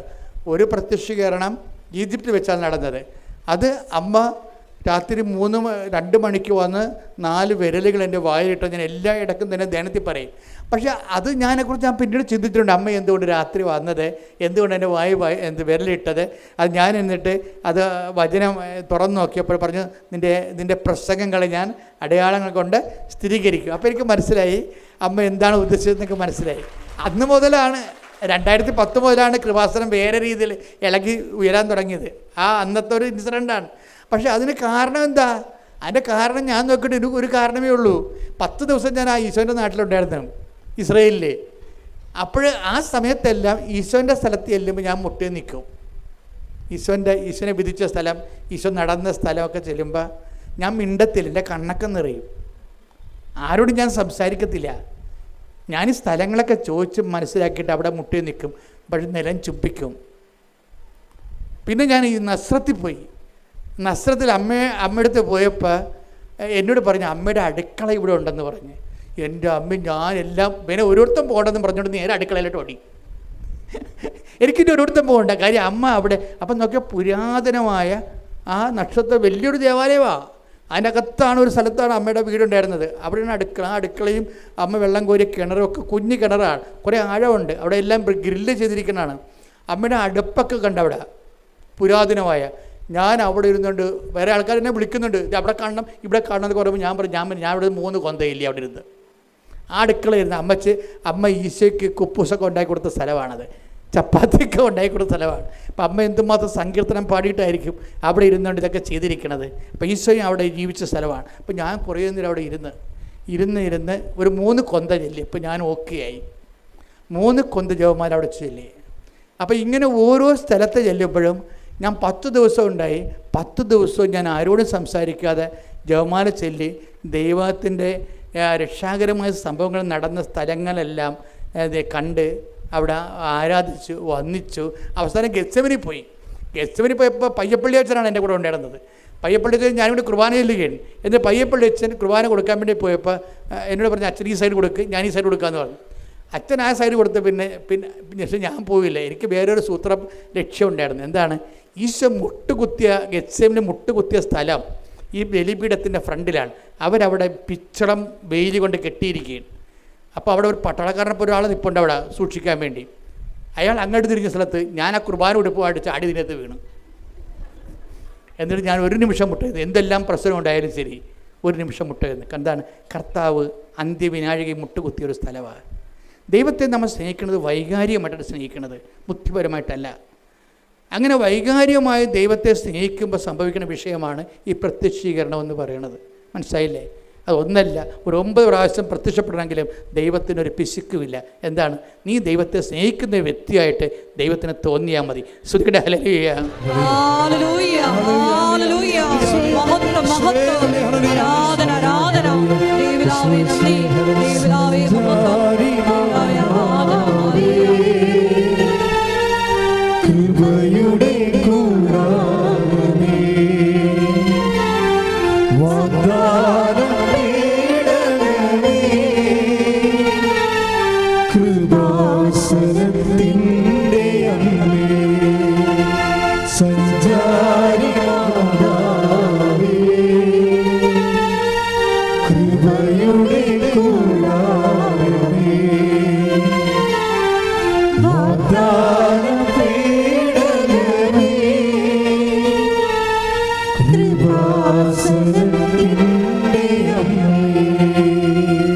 പരിശുദ്ധ പരമ ദിവ്യകാരുണ്യത്തിന് നേരവും ആരാധനയും സ്തുതിയും പുകഴ്ചയും ഉണ്ടായിരിക്കട്ടെ. ഇതുപോലെ തന്നെയാണ് വചനം. അപ്പം നിങ്ങൾ പറഞ്ഞ മൂന്നാമത്തെ കോമ്പറ്റൻസിയുടെ കവനൻ്റ് കോമ്പറ്റൻസി, അതായത് യോഗ്യമായ ഉടമ്പടി പങ്കാളിയുടെ മൂന്നാമത്തെ കാര്യം എന്താണ്? നിങ്ങൾ ലോകം മുഴുവനും പോയി സുവിശേഷം. ഈ നമ്മൾ സുവിശേഷം പ്രസംഗിക്കുമ്പോഴും നമ്മൾ ഓർക്കണം, നമ്മൾ സുവിശേഷം കൈമാറുന്നതിനേക്കാൾ വലിയ കാര്യമാണ് നിങ്ങൾ കൈമാറുന്നത് ദൈവത്തോടുള്ള സ്നേഹം കൊണ്ടാണെന്ന് ദൈവത്തിന് മനസ്സിലാകണം. അതാണ് വിഷയം. അവിടെയാണ് വിഷയം വരുന്നത്. അത് നിങ്ങൾ എന്ത് ചെയ്താലും കർത്താവിനോടുള്ള സ്നേഹത്താലാണെന്ന് ദൈവത്തിന് മനസ്സിലാകണം. ഇതിന് ഒരു മെൽട്ടിങ് എന്ന് പറഞ്ഞ സംഭവമുണ്ട്. മെൽട്ടിങ് കഴിഞ്ഞ ദിവസങ്ങളിൽ മെൽട്ടിങ് എന്ന് വെച്ചിട്ടുണ്ടെങ്കിൽ വചന ഉരുക്കം. അതായത് നിങ്ങൾ ദൈവസ്നേഹം കൂടിക്കഴിയുമ്പോൾ വചന ഉരുക്കം സംഭവിക്കും. വചന ഉരുക്കം എല്ലാ വചനവും ഉരുകാനുള്ളതാണ്. ഇപ്പം നമുക്കറിയാമല്ലോ, നമ്മൾ ഐസ് നമ്മൾ ചില കുഞ്ഞുങ്ങൾ ഐസ് മിഠായി കഴിക്കുമ്പോൾ അവർക്ക് കുറേ അങ്ങനെ ചീപ്പിക്കൊണ്ടൊക്കെ ഇരുന്നിട്ട് കുറേ പിള്ളേർക്ക് ക്ഷമ ഉണ്ടാകത്തില്ല. അവർ കടിച്ചിട്ട് ഐസ് അതേപടി വിഴുങ്ങും. ഒരു ഗുണമുണ്ട്? ഇല്ല. അത് നാവിൽ അരിഞ്ഞ് മധുരമായി തന്നെയാണ് നമ്മളതിനെ ആസ്വദിക്കുന്നത്. ഇതുപോലെ വചനത്തിന് ഇതുപോലെ ഒരു വചന മെൽട്ടിങ് എന്ന സംഭവമുണ്ട്. എന്ന് വെച്ചാൽ വചനം അതിൽ മുഴുവനും ദൈവത്തിൻ്റെ കൃപ നിറഞ്ഞു നിൽക്കുകയാണ്. ഇത് നമ്മുടെ വിശ്വാസം, പ്രത്യേക സ്നേഹം കൊണ്ട് വചനം മെൽട്ടാകും. നിങ്ങളുടെ ഈ വചനം ഓപ്പൺ ചെയ്ത് കിട്ടാത്തതിൻ്റെ കാരണം എന്താണെന്നറിയാമോ? വചനം നിങ്ങളെ മെൽട്ടായി. ഇപ്പം നമ്മൾ മുട്ട വിരിയണമെങ്കിൽ എന്ത് ചെയ്യണം? തള്ളക്കോഴിയുടെ ചൂട് വേണം. മഞ്ഞുരുകണമെങ്കിൽ എന്ത് വേണം? സൂര്യൻ്റെ വെയിൽ വേണം. വചനം ഉരുകണമെങ്കിൽ എന്ത് ചെയ്യണം? ദൈവസ്നേഹത്തിൻ്റെ ചൂട് വേണം. ശ്രുതിക്കട്ടെ ഹല്ലേലൂയ. സഞ്ചാരി മാതാവേ, ആരാധന ആരാധന.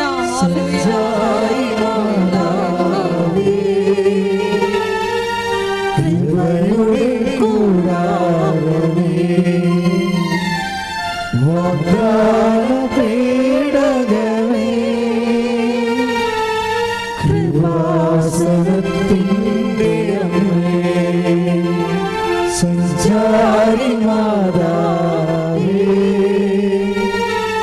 കൃപയുടെ കൂടാരമേ, വാഗ്ദാന പേടകമേ,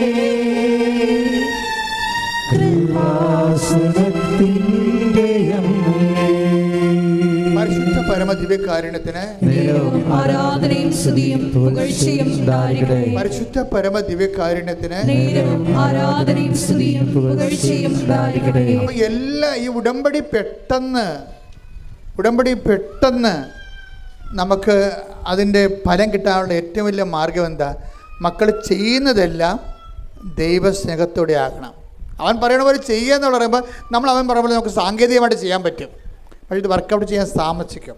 അവൻ പറഞ്ഞ പോലെ ചെയ്യാൻ പറയുമ്പോൾ നമ്മൾ ചെയ്യും, പക്ഷേ അത് സാങ്കേതികമാണ്, ടെക്നിക്കലായിട്ടാണ്. പക്ഷേ ചെയ്യുമ്പോൾ ഉണ്ടാകുന്ന വിഷയം, ഇപ്പോൾ ലോകം മുഴുവൻ പോവുക, എല്ലാ സ്ഥലങ്ങളും സുവിശേഷം പ്രസംഗിക്കാൻ പറഞ്ഞാലും നിങ്ങൾ ഒരു പത്രമാണ് ഒരു ദിവസം കൊടുത്തതെങ്കിലും അത് ദൈവസ്നേഹത്തോടെ കൊടുക്കണം. 50 പത്രം ദൈവസ്നേഹമില്ലാതെ കൊടുക്കുന്നതിനേക്കാൾ വിലയാണ് ഒരു പത്രം ദൈവസ്നേഹത്തോടെ കൊടുക്കുന്നത്, ഇല്ലേ? അതുകൊണ്ട് അപ്പോഴാണ് വചനം മെൽറ്റാകണത്. കർത്താവ് ഒരു വാക്ക് പറഞ്ഞായിരുന്നേ, എന്താ പറഞ്ഞത്? എന്നെ സ്നേഹിക്കുന്നവന് ഞാൻ എന്നെ തന്നെ വെളിപ്പെടുത്തും. ഒന്ന് പ്രാർത്ഥിച്ച് ഒന്ന് വായിച്ചു നോക്കേ, എടുത്ത് വായിച്ചേ. ശ്രുതിക്കട്ടെ ഹല്ലേലൂയ. ആരാധന യേശുവേ, ആരാധന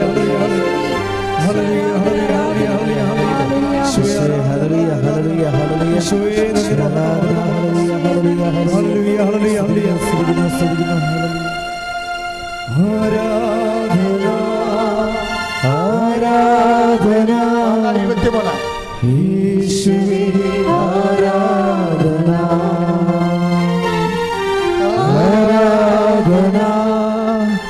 ആരാധന യേശുവേ, ആരാധന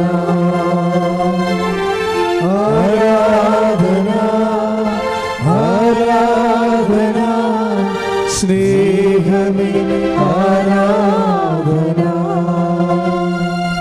യോഹന്നാൻ 14:21. എന്റെ കൽപ്പനകൾ സ്വീകരിക്കുകയും പാലിക്കുകയും ചെയ്യുന്നവനാണ് എന്നെ സ്നേഹിക്കുന്നത്. എന്നെ സ്നേഹിക്കുന്നവനെ എന്റെ പിതാവും സ്നേഹിക്കും. ഞാനും അവനെ സ്നേഹിക്കുകയും എന്നെ അവന് വെളിപ്പെടുത്തുകയും ചെയ്യും. അപ്പം ഇതാണ് വിഷയം. എല്ലാ വെളിപാടുകളും എന്നെ എന്ന് പറഞ്ഞ എന്താണ് എന്ന് പറഞ്ഞ എന്നെ എന്ന് ഏറ്റു പറഞ്ഞ എന്നെ സ്നേഹിക്കുന്നവനെ ഞാൻ സ്നേഹിക്കുകയും എന്നെ അവന് വെളിപ്പെടുത്തുകയും ചെയ്യും. അപ്പൊ ഇതിന്റെ ഒരു ഭയങ്കര ടെക്നിക്കുണ്ട്. കാര്യം ആരെ വെളിപ്പെടുത്തും? നമ്മൾ ദൈവത്തെ സ്നേഹിക്കുമ്പോൾ ആരെയാണ് നമുക്ക് വെളിപ്പെട്ട് കിട്ടണത്? ഈശോനെ നമുക്ക് വെളിപ്പെട്ട് കിട്ടുകയാണ്. ഈശോ എന്ന് പറയുന്നത് ആരാണ്? സകല വാഗ്ദാനങ്ങളും ക്രിസ്തുവിൽ അതേ എന്ന് തന്നെയാണ്, അല്ലേ?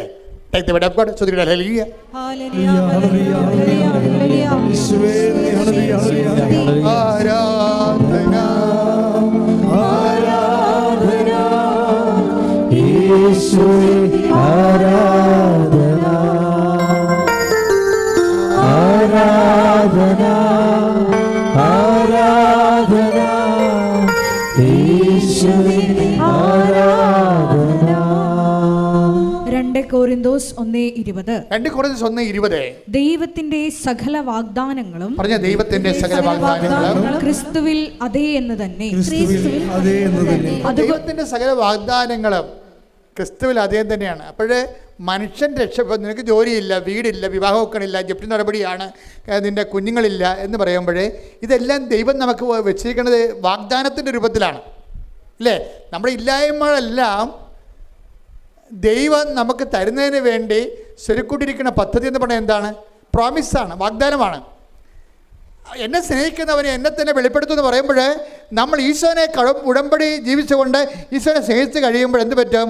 സകല വാഗ്ദാനങ്ങളും നമ്മുടെ ജീവിതത്തിൽ നമ്മൾ അനുഭവിച്ചിരിക്കുന്ന സങ്കീർണമായ പല പ്രശ്നങ്ങൾക്കും ഈശോയാണ് പരിഹാരമായതുകൊണ്ട് തന്നെ ആ ദൈവസ്നേഹത്താലാണ് നമ്മുടെ വിഷയങ്ങൾക്ക് പരിഹാരം കാണാൻ പോകുന്നത്. അതിന് മധ്യസ്ഥയാണ്, മാതൃകയാണ് പരിശുദ്ധ അമ്മ. ശ്രുതിക്കട്ടെ, ഹല്ലേലൂയ. ഹല്ലേലൂയ, ഹല്ലേലൂയ, ഹല്ലേലൂയ, ഹല്ലേലൂയ. മഹത്വം, മഹത്വം. ഹല്ലേലൂയ, ഹല്ലേലൂയ. ദൈവമേ നന്ദി, ദൈവമേ മഹത്വം, ദൈവമേ ആരാധന. ഹല്ലേലൂയ, ഹല്ലേലൂയ, ഹല്ലേലൂയ. ഇത്ര നല്ല ദൈവത്തോട് എന്തു ചെയ്തു നന്ദി ചൊല്ലിടും. എന്റെ കൊച്ചു ജീവിതത്തെ ഞാൻ നിന്റെ മുൻപിൽ കാഴ്ചയിടാം.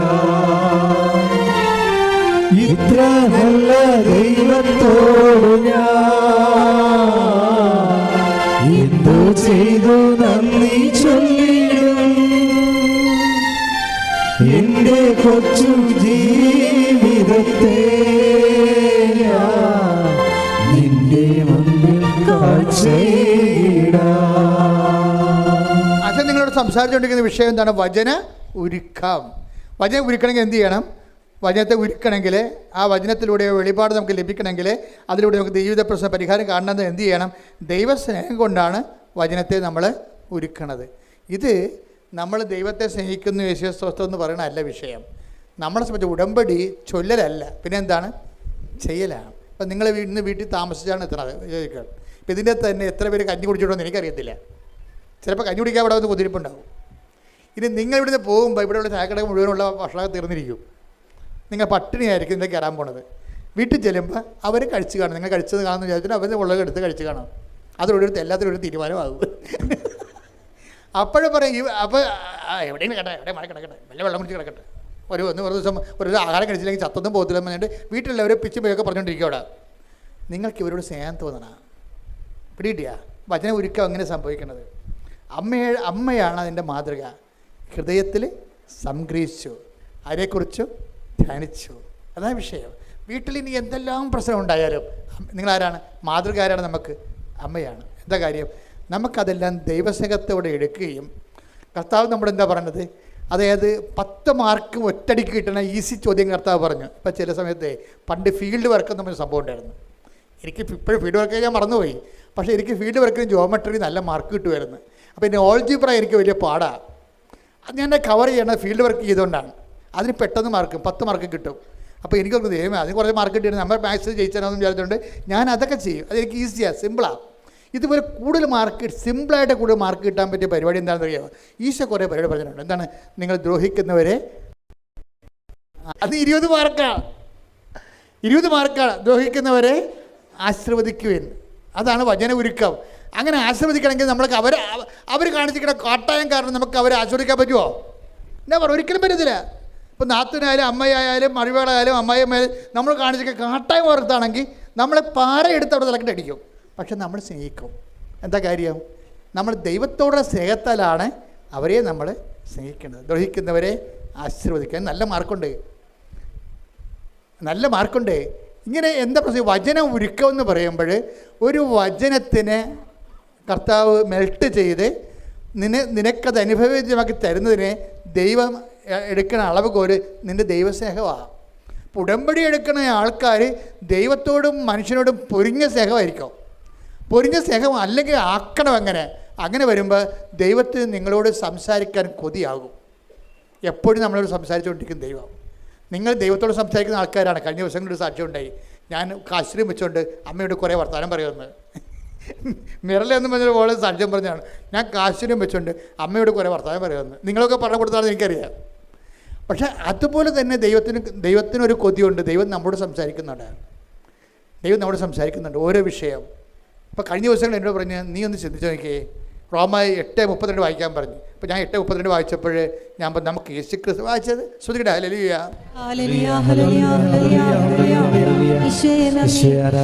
റോമ 8:32. സ്വപുത്രനെ പോലും ഒഴിവാക്കാതെ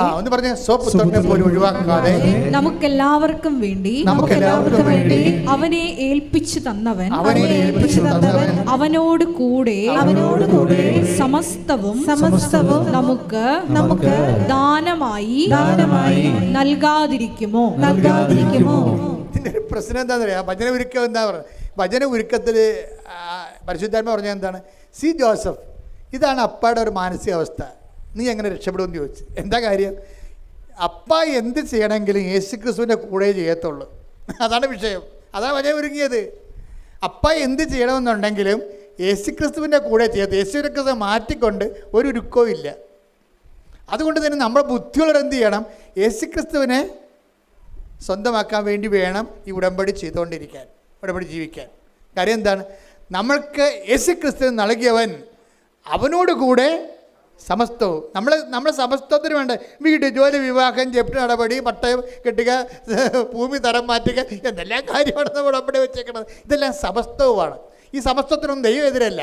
പക്ഷേ ദൈവം പറയും സമസ്തവും നിനക്ക് തരാം, പക്ഷേ ഒരു കണ്ടീഷൻ. എന്താണ് കാര്യം? നീ യേശുക്രിസ്തുവിൻ്റെ കൂടെ ചോദിക്കണം. അത് യേശുക്രിസ്തുവിനെ സ്വന്തമാക്കിയിട്ടാണ് അതിൻ്റെ കൂടെ മാത്രമേ ഞാനാണ് തരണമെന്നുണ്ടെങ്കിൽ യേശുക്രിസ്തുവിനെ കൂടാതെ ഒന്നും തരത്തില്ലെന്ന് പറയും. അപ്പോൾ ബുദ്ധിയുള്ളവരെന്ത് ചെയ്യും? നമ്മൾ ആദ്യം യേശുക്രിസ്തുവിനെ വാങ്ങിക്കും. യേശുക്രിസ്തുവിനെ വാങ്ങിക്കുമ്പോൾ എന്നാ സംഭവിക്കുന്നത്? ആദ്യം യേശുക്രിസ്തു പ്രാധാന്യം കൊടുത്തു കഴിഞ്ഞാൽ ബാക്കിയുള്ളത് ചേർത്ത് നൽകും. അതാണ് വിഷയം. അതെപ്പോഴും നമ്മൾ ശ്രദ്ധിക്കുക. നിങ്ങൾ വീടില്ല, ഞാൻ ഉടമ്പടി 6 പുതുക്കി 10 പുതുക്കി എന്ന ഒരു കാര്യമില്ല. മറിച്ച് ഇതിലൂടെ യേശുക്രിസ്തുവിനുള്ള സ്നേഹത്താൽ വളർന്നുകൊണ്ട് ലോകത്തിന് നിനക്ക് യേശുക്രിസ്തുവിനുള്ള സ്നേഹത്താലാണോ നീ യേശുക്രിസ്തുവിനെ ഈ പ്രേക്ഷിത പ്രവർത്തനം ചെയ്തത്? അത് അവൻ പറയണ പോലെ ചെയ്തത്, അനുദപിച്ചാലും ആത്മാഭിഷേകം പ്രാപിച്ചാലും അതെല്ലാം സംഭവിച്ചിരിക്കുന്നത് ദൈവത്തിൻ്റെ സ്നേഹത്തിലൂടെയാണെന്ന് ഉറപ്പ് വരുത്താതെ ഉടമ്പടി ബ്രേക്ക് ആകത്തില്ല, ഉടമ്പടി മുന്നോട്ട് പോകത്തില്ല. പ്രാർത്ഥിക്കുക. കർത്താവായ ദൈവമേ, യേശുക്രിസ്തുവിന്റെ കൂടെ സമസ്തവും നേടാൻ ഉടമ്പടി എന്ന ദൈവിക പദ്ധതി കൃപാസനം പരിശുദ്ധ അമ്മയിലൂടെ വെളിപ്പെടുത്തി തന്നതിന് ദൈവമേ ഉടമ്പടിക്ക് പറ്റിയ പങ്കാളിയായി ദൈവസ്നേഹത്താൽ നിറഞ്ഞ അനുതാപത്തിലേക്ക്, അതുപോലെ മനുഷ്യോചിതമായ പ്രവർത്തനങ്ങളിലേക്ക്, അതുപോലെ തന്നെ കർത്താവിനെ കൈമാറുന്ന പ്രേക്ഷിതവരിലേക്ക് സ്വർഗത്തിന്റെ ഉപകരണമായി യേശുക്രിസ്തുവിൽ നമ്മുടെ മാധ്യസ്ഥനെ തിരഞ്ഞെടുത്തുകൊണ്ട് ഇവിടെ പങ്കാളിയായി ഉയർത്തണമേ. ശ്രദ്ധിക്കട്ടെ. ഹല്ലേലൂയ, ഹല്ലേലൂയ,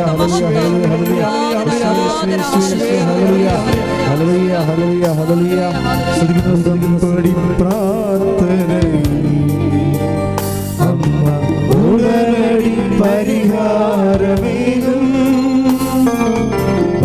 ഉടമ്പടി പ്രാർത്ഥനയിൽ അമ്മ ഉടനടി പരിഹാരമേകും.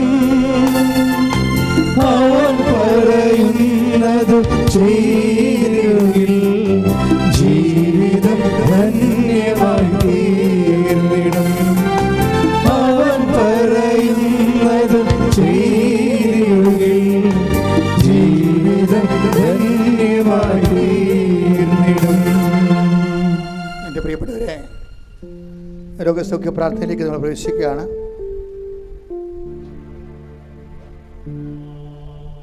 കർത്താവിനെ നിങ്ങൾ സൂക്ഷിച്ചു നോക്കുക.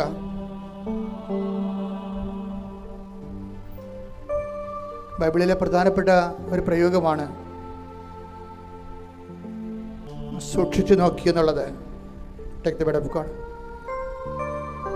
കർത്താവേ, നിന്നെ ഞങ്ങൾ സൂക്ഷിച്ചു നോക്കാൻ, നീ ഞങ്ങളെ സൂക്ഷിച്ചു നോക്കാൻ, ശ്രദ്ധയോടെ നോക്കാൻ, സ്നേഹത്തോടെ നോക്കാൻ, ഞങ്ങൾ കണ്ടത്, കൈകൊണ്ട് സ്പർശിച്ചത് സാക്ഷ്യം വഹിക്കാനാണ് നമ്മൾ സൂക്ഷിച്ചു നോക്കുന്നത്. അല്ലെങ്കിൽ വെറുതെ നോക്കിയാൽ മതിയായിരിക്കും. കർത്താവിനെ നമ്മൾ സൂക്ഷിച്ചു നോക്കുന്നത്, നിങ്ങൾ കണ്ണുകൊണ്ട് കണ്ടത്,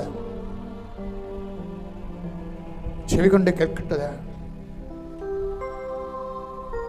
കൈകൊണ്ട് സ്പർശിച്ചത്, ജീവന്റെ വചനത്തെക്കുറിച്ച് സാക്ഷ്യം വഹിക്കുന്നതിന് വേണ്ടിയാണ്.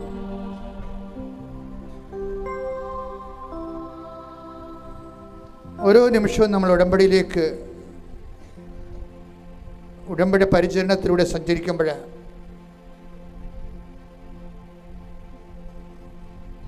കർത്താവിനെ കണ്ണുകൊണ്ട് കാണാൻ, ചെവി കൊണ്ട് കേൾക്കാൻ, കൈകൊണ്ട് സ്പർശിക്കാൻ അദമ്യമായ ആഗ്രഹത്തോടു കൂടിയാണ്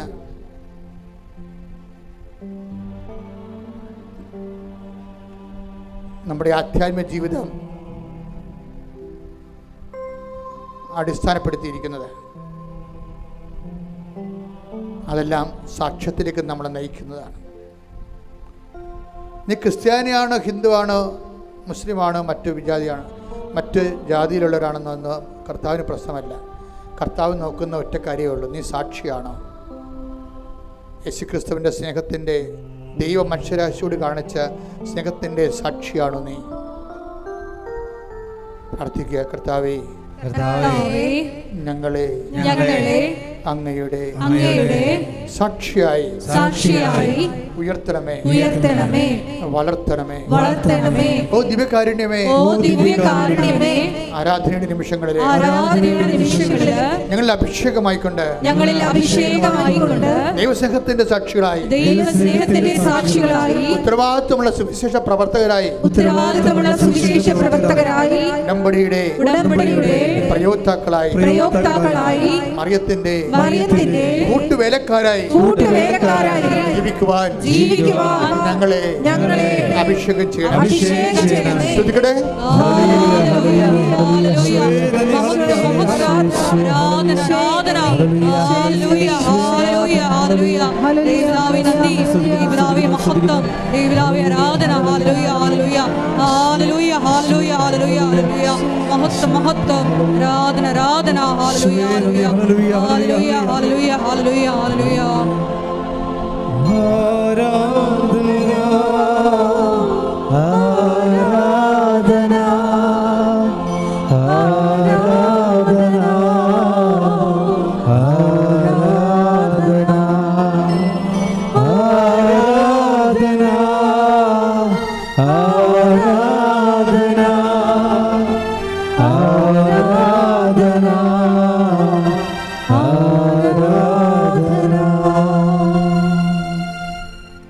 മർക്കോസ് 8:25. വീണ്ടും യേശു അവന്റെ കണ്ണുകളിൽ കൈകൾ വെച്ചു. അവൻ സൂക്ഷിച്ചു നോക്കി, കാഴ്ച തിരിച്ചു കിട്ടുകയും ചെയ്തു. കർത്താവിനെ കാണുന്നതും സൂക്ഷിച്ചു നോക്കുന്നതിൻ്റെ അടിസ്ഥാനത്തിലാണ്. വെറുതെ നോക്കിയാൽ കർത്താവിനെ കാണാൻ നിർബന്ധമില്ല. നമ്മളെത്ര സീരിയസ് ആണെന്ന് നോക്കണം. ഒരു സീരിയസ് ലുക്ക്. ഉടമ്പടി നമുക്ക് വെറുതെ ഒരു ഉടമ്പടി എടുക്കാം, പക്ഷെ സൂക്ഷിച്ച് നമുക്ക് ഉടമ്പടി എടുക്കാൻ പറ്റും. അപ്പോൾ ദൈവത്തിന് തോന്നണം നിങ്ങൾ സൂക്ഷിച്ചാണ് ഉടമ്പടി എടുക്കണമെന്ന്. സൂക്ഷിച്ച് ഉടമ്പടി എടുക്കുമ്പോൾ ഉടമ്പടിയുടെ എല്ലാ കാര്യങ്ങളിലും ദൈവസ്നേഹത്തിൽ നിങ്ങൾ വളരുന്നുണ്ടോ നിങ്ങൾ സൂക്ഷിക്കുക. പ്രാർത്ഥിക്കുക. കർത്താവേ, കർത്താവേ, മാതാവിന്റെ പ്രത്യക്ഷീകരണത്തിന്റെ ഈ ആരാധനയിൽ ഞങ്ങളുടെ ജീവിതത്തിലെ അങ്ങയെ സൂക്ഷിച്ചു നോക്കി കാഴ്ച പ്രാപിക്കുവാൻ കാഴ്ച പ്രാപിച്ചത് മറ്റുള്ളവർക്ക് കണ്ണുകൊണ്ട് കണ്ടത് ചെവി കൊണ്ട് കേട്ടത് ജീവന്റെ വചനത്തെക്കുറിച്ച് സാക്ഷിയാകാൻ സാക്ഷിയാകാൻ വേണ്ടി അങ്ങയെ സൂക്ഷിച്ചു നോക്കാൻ വേണ്ടി നോക്കിക്കൊണ്ട് സാക്ഷികളാകാൻ ഞങ്ങളെ പ്രത്യേക അഭിഷേകം ചെയ്യണമേ.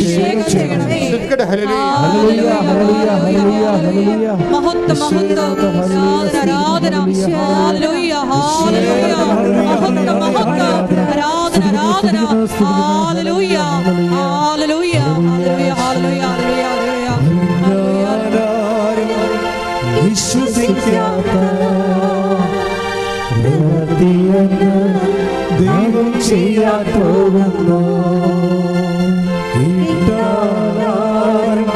സമ്മതിക്കാത്ത ചെയ്യാൻ പോകുന്നു. പരിശുദ്ധ പരമദിവ്യകാരുണ്യത്തിന് പരിശുദ്ധ പരമദിവ്യകാരുണ്യത്തിന് അച്ഛനോട് ചേർന്ന് പ്രാർത്ഥിക്കുക. കർത്താവായ ദൈവമേ,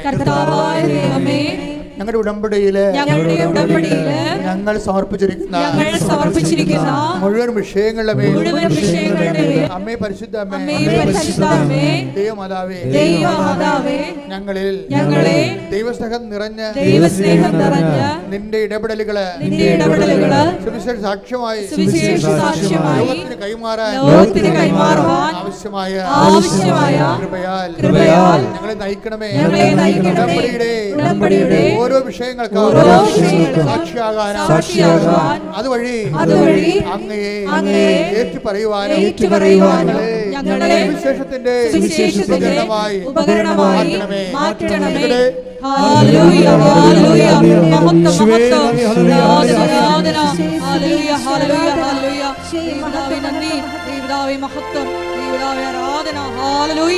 മഹത്വം മഹത്വം ആരാധന ആരാധന ഹല്ലേലൂയ ആരാധന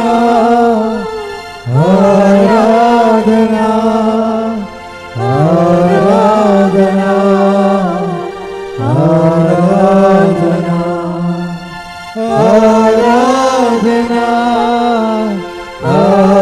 ആരാധന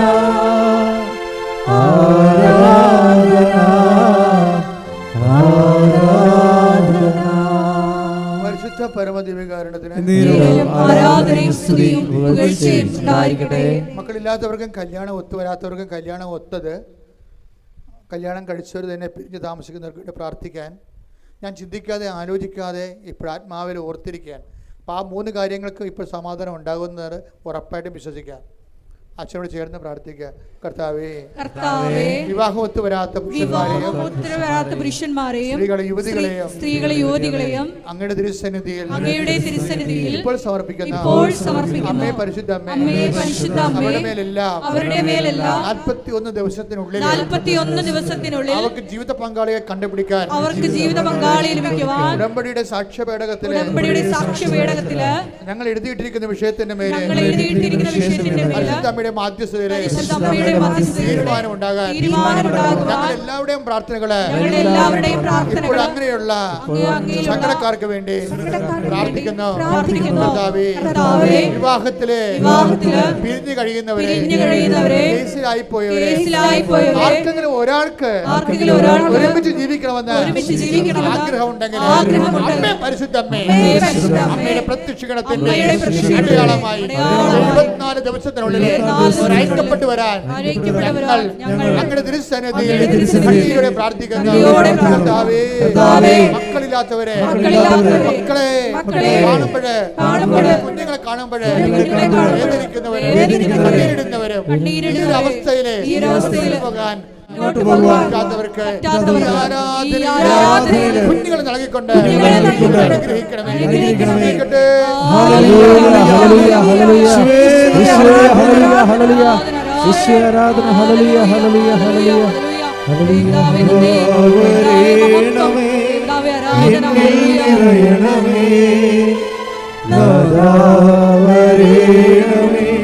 സൗഖ്യം നൽകണമേ, നാഥാവരേണമേ, എന്നിൽ നിറയണമേ, നാഥാവരേണമേ, സൗഖ്യം നൽകണമേ.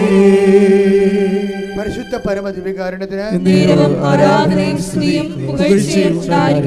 എൻ്റെ പ്രിയപ്പെട്ടവരെ, അകലങ്ങളിൽ ജോലിക്ക് പോയിരിക്കുന്നവര്, നാട്ടിൽ ജോലി തേടുന്നവര്, സാമ്പത്തിക ബാധ്യതകളിൽ ജീവിക്കാനുള്ള മാർഗം പോലും പണയത്തിലായിരിക്കുന്നവർ, ഇനി ഒരടി മുന്നോട്ട് പോകാൻ പറ്റാത്തവർ, അമ്മയുടെ പ്രത്യക്ഷീകരണത്തിൻ്റെ ശക്തിയാൽ ഞങ്ങളുടെ കഴിഞ്ഞകാല ജീവിതത്തിലുണ്ടാകുന്ന എന്തെങ്കിലും വീഴ്ചകൾ എല്ലാം അമ്മയുടെ സ്നേഹത്തിൽ ഈശോയുടെ രക്തത്തിൽ കഴുകി മാറ്റിക്കൊണ്ട് ഞാനൊരു പുതിയ കാര്യം നിങ്ങളുടെ ജീവിതത്തിൽ ചെയ്തു എന്ന് പറഞ്ഞ പോലെ പഴയതെല്ലാം റൈറ്റ് ഓഫ് ചെയ്തുകൊണ്ട് മായ്ച്ചു കളഞ്ഞുകൊണ്ട് ഈ ആരാധന ശക്തിയാൽ മാതാവ് നിങ്ങളുടെ ജീവിതത്തിൽ യേശുവിൻ്റെ നാമത്തിൽ പുതിയ കാര്യങ്ങൾ ചെയ്യപ്പെടുവാൻ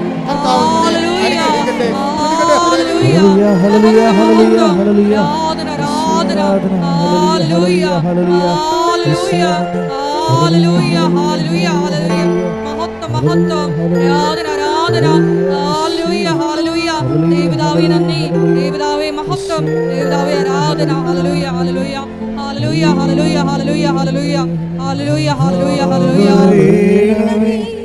എന്നിൽ നിറയണമേ, നാഥാവരേണമേ, സൗഖ്യം നൽകണമേ, നാഥാവരേണമേ, എന്നിൽ നിറയണമേ, നാഥാവരേണമേ, സൗഖ്യം നൽകണമേ. രേഖാപരമായ കാര്യങ്ങൾ, ചില രേഖകൾ കിട്ടുന്നില്ല, ചില രേഖകൾ നമുക്ക് തന്നെ എതിരാണ്, പക്ഷെ നമുക്ക് മുന്നോട്ട് പോകാൻ പറ്റുന്നില്ല. അങ്ങനെ വന്നുള്ള കോൺട്രി ആയിട്ടുള്ള ഡോക്യുമെൻറ്റ്സ്, വിരുദ്ധ രേഖകൾ നമുക്കുണ്ടാക്കുന്ന വേദനകൾ, അതിൽപ്പെട്ട് ഉയരുന്ന ജീവിതം മുന്നോട്ട് പോകുന്ന ഒരടി മുന്നോട്ട് പോകാത്ത വളർച്ചയില്ലാതെ വളർച്ച മുരടിച്ച കുടുംബങ്ങൾ, ഓരോരോ കാര്യങ്ങൾ കൊണ്ട് ഓരോരുത്തരുടെ കൈയിരിപ്പ് കാരണവും മറ്റുള്ളവരുടെ പലതരത്തിലുള്ള എതിരായിട്ടുള്ള തീരുമാനങ്ങളും പല ദുഷ്ടതരങ്ങളും കാരണം വളർച്ച മുരടിച്ച കുടുംബങ്ങൾ, അമ്മേ പരിശുദ്ധ അമ്മേ ദേവമാതാവേ, ആ മക്കൾക്കെല്ലാം വേണ്ടി മധ്യസ്ഥം വഹിക്കുകയാണ്. ഞങ്ങൾ എന്ത് ചെയ്യും, എവിടെ പോകും, ആരുടെ പക്കൽ പോകുമെന്നോർത്ത് വിഷമിക്കുന്നവരുണ്ട്, ഞങ്ങൾ ആരുടെ പക്കലേക്ക് പോകുമെന്നോർത്ത് വിഷമിക്കുന്നവർ. അതുകൊണ്ട് തന്നെ കർത്താവേ, അങ്ങനെയുള്ള എല്ലാ വിഷയങ്ങളും അങ്ങനെ അമ്മയുടെ പ്രത്യക്ഷീകരണത്തിൻ്റെ അടിസ്ഥാനത്തിൽ ഉടമ്പടിയുടെ യോഗ്യതയാൽ 10,000-കണക്കിന് മനുഷ്യരെ ഉടമ്പടിയെടുത്ത് വിജയിച്ച് ദൈവത്തിൻ്റെ വലിയ സാക്ഷികളായിട്ടുണ്ട്. അവരുടെ ഈടുവെപ്പ് കൊണ്ട് തന്നെ മറ്റുള്ളവരുടെ മേൽ കർത്താവിൻ്റെ കാരുണ്യം ചെയ്യുന്നതിന് വേണ്ടി ഇടിമുഴക്കാൻ പോലെ ശ്രദ്ധിക്കട്ടെ.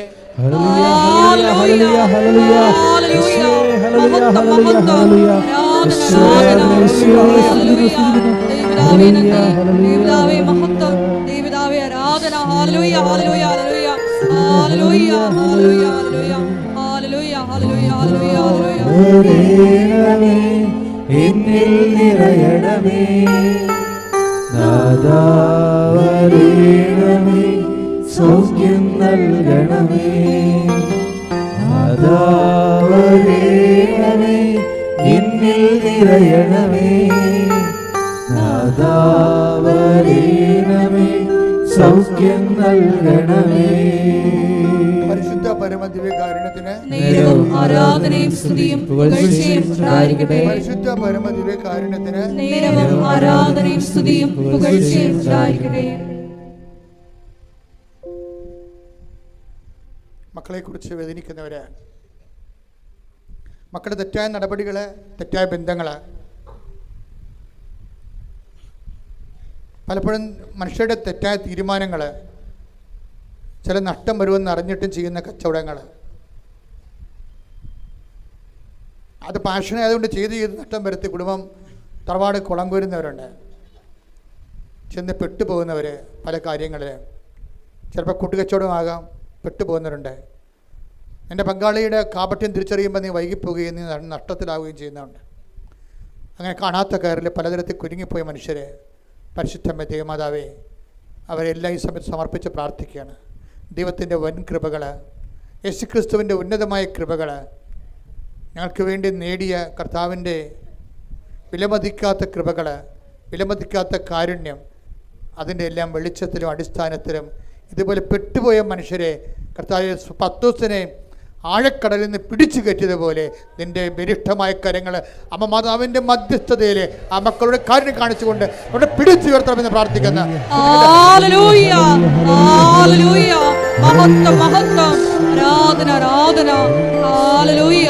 ദൈവപിതാവേ നന്ദി, ദൈവപിതാവേ മഹത്വം, ദൈവപിതാവേ ആരാധന.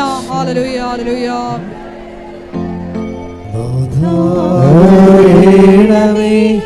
എന്നിൽ നിറയണമേ നാദാവരേണമേ സൗഖ്യം നൽകണമേ.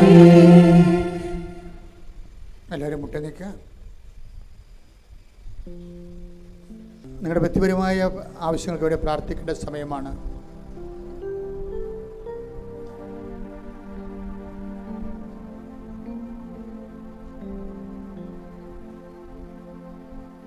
അമ്മയുടെ പ്രത്യക്ഷീണത്തിൻ്റെ 21 വർഷം പൂർത്തിയായിരിക്കുക.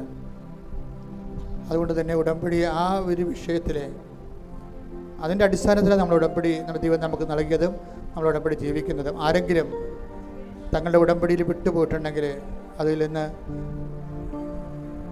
വ്യതിചലിച്ച് പോയിട്ടുണ്ടെങ്കിൽ, നീ പഴയ കാലങ്ങളെല്ലാം നിന്നെ റൈറ്റ് ഓഫ് ചെയ്തുകൊണ്ട് കർത്താവ് ഒരു പുതിയ സ്നേഹത്താൽ നിന്നെ സ്നേഹിക്കുമെന്നുള്ളത് കർത്താവിൻ്റെ വാഗ്ദാനമാണ്. ആ വാക്കിൽ ആശ്രയിച്ചുകൊണ്ട് നിൻ്റെ ഉടമ്പടി പുതുക്കുവാനും പുനർജീവിപ്പിക്കുവാനും കർത്താവ് നിന്നെ സഹായിക്കുന്ന വിലപ്പെട്ട ദിവസങ്ങളാണിത്. അടിയന്തര തീരുമാനമെടുത്തുകൊണ്ട് ഉടമ്പടി പുതുക്കി ജീവിക്കാൻ നീ സഹായിക്കട്ടെ. ശ്രുതികട്ടെ ഹല്ലേലൂയ ഹല്ലേലൂയ ഹല്ലേലൂയ ഹല്ലേലൂയ ഹല്ലേലൂയ. ആരാധന ദൈവപിതാവേ നന്ദി, ദൈവപിതാവേ മഹത്വം, ദൈവപിതാവേ ആരാധന. ഹല്ലേലൂയ ഹല്ലേലൂയ ഹല്ലേലൂയ ഹല്ലേലൂയ ഹല്ലേലൂയ. ജോലിയില്ലാത്തവരും ജോലി അന്വേഷിക്കുന്നവരും, കുടുംബത്തിൽ ഒരാൾക്കെങ്കിലും ഒരു വരുമാനം ഉണ്ടെങ്കിൽ ഭക്ഷണം കഴിച്ച് ജീവിക്കാമെന്ന് ആഗ്രഹിക്കുന്ന നൂറുകണക്കിന് സങ്കടക്കാരുണ്ട്. അവരുടെ വിഷയത്തിൽ കർത്താവ് തീരുമാനമെടുക്കും, അടിയന്തര തീരുമാനമെടുക്കും. നമ്മളെല്ലാവരും അതിനു വേണ്ടി പ്രാർത്ഥിക്കുന്നുണ്ട്. ഒരാൾക്കെങ്കിലും വീട്ടിൽ ജോലി ഉണ്ടെങ്കിൽ ഭക്ഷണം കഴിച്ച് ജീവിക്കാമെന്ന് ആഗ്രഹിക്കുന്ന കുടുംബങ്ങളുടെ വേണ്ടി. അതുപോലെ ജോലിയില്ലാതെ വേദനിക്കുകയും ഒത്തിരി പരിശ്രമിക്കുകയും മടുക്കുകയും ഞാൻ ഇനി ഇല്ല, ഒരിടത്തും പോണില്ല എന്ന് വിചാരിച്ചുകൊണ്ട് വീട്ടിൽ നിരാശപ്പെട്ടിരിക്കുന്നവർക്കെല്ലാം കർത്താവിൻ്റെ തിരുമുറവാർന്ന് ഉയർത്തുന്നേറ്റ് കർത്താവിൻ്റെ കുട്ടി വലിയ ആശീർവാദം ലഭിച്ചുകൊണ്ട് അവർ ഉണരട്ടെ, അവർ വളരട്ടെ, അവർ അതിജീവിക്കട്ടെ. യേശുവിന്റെ നാമത്തിൽ പ്രാർത്ഥിക്കുന്നു.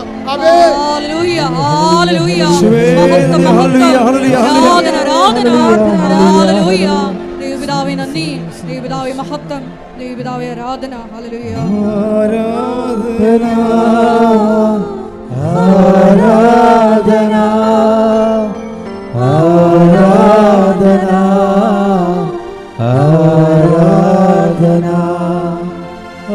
ആരാധന ആരാധന ആരാധന ആരാധന. പ്രിയമുള്ളവരെ, ഭവനരഹിതര്, വീടില്ലാത്തവർ, വീട് വെക്കാൻ സ്ഥലമില്ലാത്തവർ, അതിനുവേണ്ടിയുള്ള പരിശ്രമങ്ങൾ നടക്കുന്നുണ്ട്. പക്ഷെ തടഞ്ഞ് എവിടെയൊക്കെ ചെന്നത് പെട്ട് ഉടക്കി നിൽക്കണമാണ്. അവിടേക്കെല്ലാം നിവരുന്നതിന് വേണ്ടി കൃപാസനത്തിനും ഭവന നിർമ്മാണ പദ്ധതികളുണ്ട്. ചെല്ലാനത്തും പള്ളിത്തോട്ടിലും അതുപോലെ തന്നെ കടക്കരപ്പള്ളിയിലുമൊക്കെ ഭവന നിർമ്മാണ പദ്ധതി ഞങ്ങൾ വിഭാവന ചെയ്യുന്നുണ്ട്. നമുക്ക് സ്ഥലമുണ്ട്, പക്ഷെ അത് വീട് വെച്ച് കൊടുക്കുന്നതിന് വേണ്ടിയുള്ള കുറേ തടസ്സങ്ങൾ, നിയമപരമായ തടസ്സങ്ങളും അല്ലാത്ത തടസ്സങ്ങളുമുണ്ട്. ആ തടസ്സങ്ങളെല്ലാം മാറുന്നതിന് വേണ്ടി ഈ സമയത്ത് പ്രാർത്ഥിക്കണമെന്ന് അപേക്ഷിക്കുന്നു. ഇതുപോലെ നിങ്ങളുടെ തന്നെ പല പദ്ധതികളും വീണുപോയത്, പെട്ടുപോയവർ ഇനി എന്ത് ചെയ്യുമെന്ന് അറിയാൻ പാടില്ലാത്തവർ ആ മേഖലകളിൽ കർത്താവിൻ്റെ ഇടപെടലുണ്ടാകുന്നതിന് വേണ്ടി പ്രാർത്ഥിക്കുന്നു. വ്യക്തിപരമായ ആവശ്യങ്ങൾക്ക് മൗനമായി പ്രാർത്ഥിക്കേണ്ട സമയമാണിത്.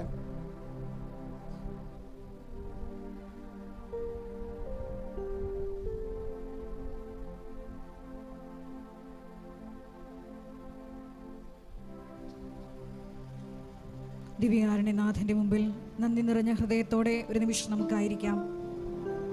അവനെ സൂക്ഷിച്ചു നോക്കിയപ്പോൾ അന്ധന് കാഴ്ച കിട്ടിയതുപോലെ ഈശോയെ ആന്തരികമായി വലിയ ദൈവസ്നേഹത്താൽ നിറഞ്ഞുകൊണ്ട് നിന്നെ നോക്കുവാൻ, വചനത്തെ ഉരുക്കുവാൻ, ആത്മാഭിഷേകം പ്രാപിക്കുവാൻ, സാക്ഷികളായി ഉയർത്തപ്പെടുവാൻ ഈശോയെ പ്രത്യേകമായിട്ട് ഈ പ്രത്യക്ഷീകരണ കൃതജ്ഞത ആരാധനാ മണിക്കൂറിൽ അങ്ങയുടെ മക്കളെ അഭിഷേകം ചെയ്യണമേ എന്ന് പ്രത്യേകമായിട്ട് പ്രാർത്ഥിക്കുന്നു. ലോകത്തിൻ്റെ അതിർത്തികൾ വരെ ക്രിസ്തു സാക്ഷ്യമായി പ്രശോഭിക്കുവാൻ ഈശോയെ ഞങ്ങളുടെ ഓരോ ജീവിത ദുരന്തങ്ങളെയും ഈ ആരാധനാ മണിക്കൂറിൽ സ്വർഗം സന്തോഷിക്കുന്ന അതേ മഹത്വത്താൽ അടയാളങ്ങളാക്കി ഞങ്ങളുടെ ജീവിത ദുരിതങ്ങളെയും മാറ്റണമേ എന്ന് പ്രാർത്ഥിച്ചുകൊണ്ട് ശിരസ് നമിച്ച് ദിവ്യകാരുണ്യനാഥൻ്റെ ആശീർവാദം നമുക്ക് സ്വീകരിക്കാം.